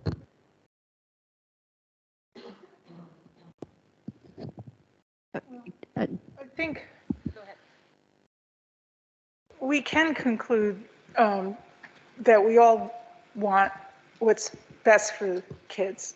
And we have to determine what that is, but if it is, if the majority opinion of the most marginalized kids is what you say it is, then yeah, we have to reconsider the track that we're on. Can I add some closing comments really quickly? So first of all, the SRO-CO program has been on pause since we decided to do community engagement. I mean, it has been on pause. There's no plans to move forward with it until that community engagement is looked at and consumed, and then decisions will be made. And Dr. Jarvis has never said to me that he's necessarily interested in pushing this forward in any way. He really wants to understand that community engagement, incorporate it, and then he's okay starting over. I mean, he's never said he's not okay consuming that and starting over. That has never been a statement. So that's the first thing I want to say. I don't know where he's going to land when he sees all that, but he isn't bent on landing where we are. I will say that. He's not committed to landing where we are, anything else. That's the first thing I want to say. My perspective is that we asked this resolution not to go to formal vote. We didn't ask for it necessarily not to be shared, but that could be my view versus yours in that conversation, and conversations get muddled. But let me just say that was my perspective. Like, we just didn't want it to go to formal vote tonight before he had an opportunity to have a conversation with you on it, because the conversation was, let's do this collaboratively. And so we would just like to have that opportunity. I think we need to continue to be on pause and then have the discussion around the program. But I appreciate all of your different perspectives on the program. As Eva said, that's an important thing for us to also understand as part of this. So I'll just leave it at that. I did ask. I think I asked Director Chu not to bring, I think I was clear, like, don't bring the resolution, have the conversation about the well-being and the safety, like the content. It's okay. It doesn't matter. Like, I interpreted it. I could have been wrong. I just wanted to clarify why it wasn't shared. I think Director Chu's hand was up before mine, so I'll stop.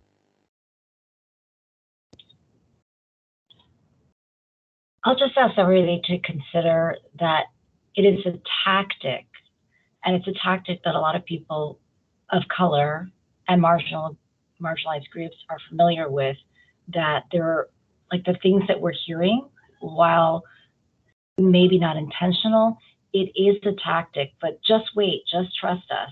And what I've heard is it's going to all be okay. But I go back to my point about if it all is going to be okay, then what's the harm? And it's not a, I heard something a little bit ago about how we need to show that we're collaborative. It sounds a little bit like if we put in writing how we feel and we vet it so that we see whether 5 of us feel similarly or 4 or 3, that it would be interpreted or misinterpreted as non-collaborative. And I have seen that in past meetings as well. And so it, as well as things outside of the school board school district context. So I am very familiar with that. And when it happens in a limited relationship, it doesn't feel like it's any bigger than that to a lot of people in that moment. But for people who have experienced it repeatedly and chronically through their life, like a lot of these kids in our district have, it feels like, and I'm not saying that it is, but it feels like an excuse for why we're going to delay. And there is, I've said this at multiple meetings before, but I'll say it out loud, that for me personally, given my history with armed police officers, that if I was worried that when I came back to school in January, that they may be back in the schools, it would be a very extraordinarily extra stressful period, because we told the kids, the community, in September, October, that we were going to poll and that we wouldn't do anything. So they had a respite and they were able to not have that anxiety for all this time. But when you asked earlier, why is it important now? For me, I feel like it's partially important now because that anxiety level has risen because the survey closes tomorrow, a survey that I believe was defective.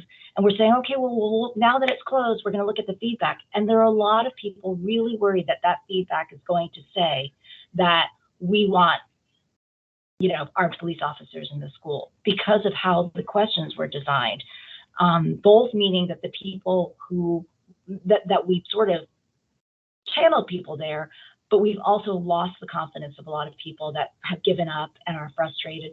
And so a lot of kids, and not just kids from marginalized groups, are anxious that when it closes tomorrow, that there's no respite anymore. And that's why it's so important that we give a signal, and hopefully maybe these remarks are a signal enough, and the representations that are being made by staff that it is on pause. Like, it would be so great to say it's on pause until March 31st or something, right?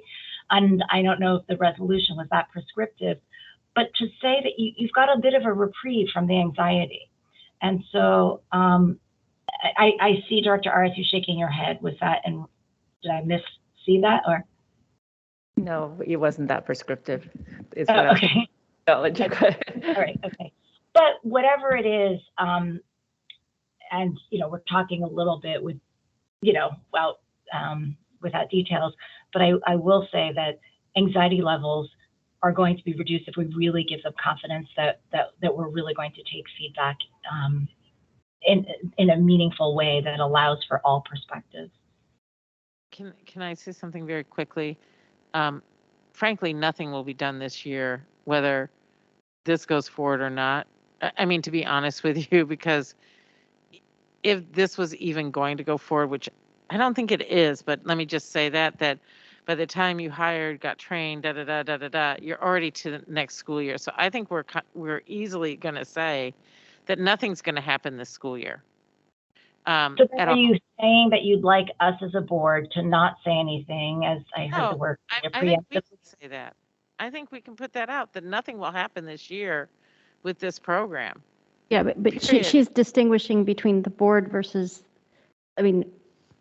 Is that the act, right? Superintendent on behalf, like the operations, I think that's a piece. Yeah, I mean, and the board could put that out, that nothing. well, I think that's the no. tricky part. Sorry. Is that's not what we would be, I we mean, would but not be talking about something operational when. We can put out that there So- will so be that is no the question. action this year at all. Like nothing will happen this year. Well, okay, that isn't. To be clear, pursuant to existing district policy, that would be, if that is a decision that Dr. Jarvis wishes to make or delegates to Deputy Superintendent Collins and Deputy Superintendent DeVita, that's well within his authority under relevant existing school board policies and procedures. That being said, to be clear, we do not have a contract for a program with the Bellevue Police Department. We would not be able to have a program with the Bellevue Police Department until there was an interlocal agreement. And so even in just the practicalities of negotiating agreements, even if there was a desire to move forward with some sort of program in order to comply with the state law requirements associated with that, it's not something that happens in a short amount of time. So I'm not speaking to anything other than practicality. Okay. As far as just the process associated with negotiating and entering into interlocal agreements, where we are in the year is not a time period in which it would be, in my mind, realistic to finish a contracting process, even if after hearing the feedback, that is the direction that the superintendent would want to go. And So I was told basically that this was shared with you guys. I mean, that you understood that as a practical matter, this is. We did not paused. have that Okay. conversation Okay. this week at all, Okay. but as a practical matter, Okay. it would be impossible to get any. So not only is it the contractual pieces, it's even hiring, training, blah, blah, blah. So as a practical matter, nothing will happen this year at all. And on the other side of it is, I do believe that there will be a serious look at what direction do we even go in. And I don't expect the same direction to follow, but I have not had that conversation with Dr. Jarvis, so I can't speak to that definitively. Yeah, and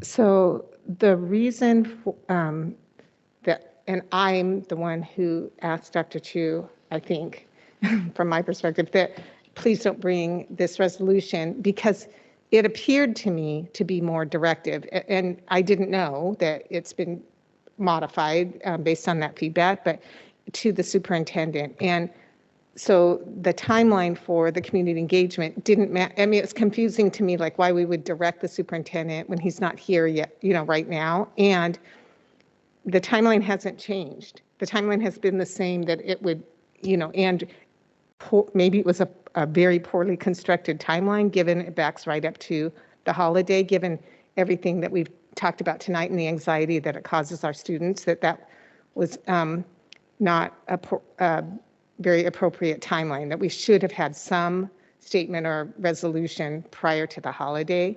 And so that, I think, is the hiccup, where the board then is feeling anxious about doing something on behalf of kids. And we're saying, but the timeline hasn't changed. It's still, so I think that's where all of this confusion is coming in. I think that's my perspective. So I see, thank you for using the online, because this is helpful. I see Directors Chu, then Aris, then Director Chui, unless I missed someone whose hand was up physically. But I'll go with that, and then if Director Watson has something additional. Okay, understand. You're not feeling well. Okay, got it. Okay. I would like to note a couple of things. One, thank you to our staff for having a hard conversation, despite that maybe this wasn't exactly the way we had hoped to have it. But thank you for having it. Thank you for sharing more of the details. That's helpful. And I do think it is part of communicating to our kids, and it does send out that signal that Director Shui, that Joyce was talking about. So that's a good thing. Us saying these things, sometimes we'll say things first, sometimes we'll say them second, sometimes we'll say them at the same time in unison. I would like to see us get to a point where the board speaking isn't viewed as getting in the way of the district, but instead is it's part of its partnership with the district. There is not a single time when I have been asked during a difficult period for our community to just be quiet and wait that I have not regretted when I have complied with that. There's not one single time that I thought, oh, I'm glad I just left a vacuum there where our community was in need or our staff was in need. It has hurt the whole situation. And I don't know what it will take, but I'd like to find out what it will take so that this can be viewed in a much more productive way. The resolutions and the voice of the board are productive. It's also important that we have these discussions in highly public places. That's the point of open public meetings. And saying that, you know, maybe you should use your one-on-one to let the superintendent know. Sure, we communicate lots of information to our superintendent in one-on-ones, but we don't govern in one-on-ones. We don't sort out the 5 directors' feelings of and direction about an issue in one-on-ones. If we did, we'd be in violation of policy, and I don't think that was being intimated here. But I think it's really important that our voices have these conversations in public and that they're not viewed as an affront to the staff for us to do so. It is our role. So I would ask that we find more space to do this. And I would also ask that when one of us takes an approach that is different than what was viewed as what we thought should be done or had been done, or that we be more curious than corrective. We can also be corrective if there are productive things that would make things better. That's appropriate. But being curious as to what we have to bring to each other is so much more important than being right or corrective. And our students needed us to have this conversation, and they need us to keep having it. And this isn't about this week versus January. This is something that I have been considering doing since August. So I've been waiting and giving that space, and then we started to take actions. We started to bring the SEL policy forward. We started to bring other policies forward and really push back on the policy list and say, let's open that up again. I think we're missing things. And now we're bringing this forward. These things are all supposed to come together to support our community and help align all of us. They're not supposed to put us at odds with one another on the board or with the board and the staff. They're supposed to be opportunities for alignment. So I hope that they can be viewed in that generous spirit as we go forward. And I hope that our students take some and families take some solace in the discussion that we've had tonight. And once again, I would extend appreciation to Eva and Melissa for their frank conversation and their sharing of deeper information.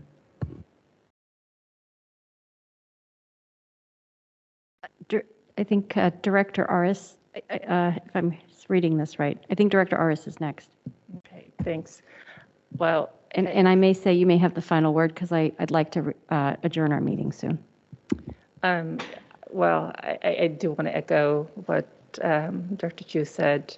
I appreciate all the information both Deputy Superintendent Ava and Melissa had shared. One of the concerns that has been brought to me by many is, why are we not having this discussion? Why are we not having this discussion? Why are you not being open about it? Why are you constantly doing things behind the door and we don't know about it? And the conversation we had now is, I think, was prudent. I think it was important for our community here. And I think the information you shared was also prudent. I think it's important because one of the questions that was asked of me is, when is this going to start? Or is it going to start? if you know information, why don't we know it?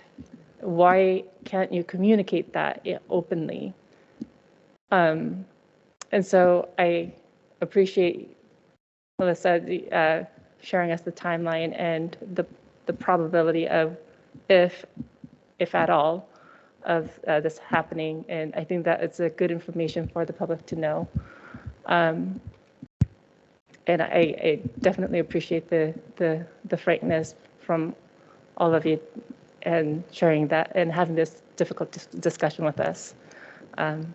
So I thank you, and thank you for extending the time to allow us to have a more in-depth conversation on this. Okay, thank you. I think we'll make that the final word. Tonight's meeting is adjourned. We will have to hold forward some other time the study session. Thank you. Thank you. Good night. Good night.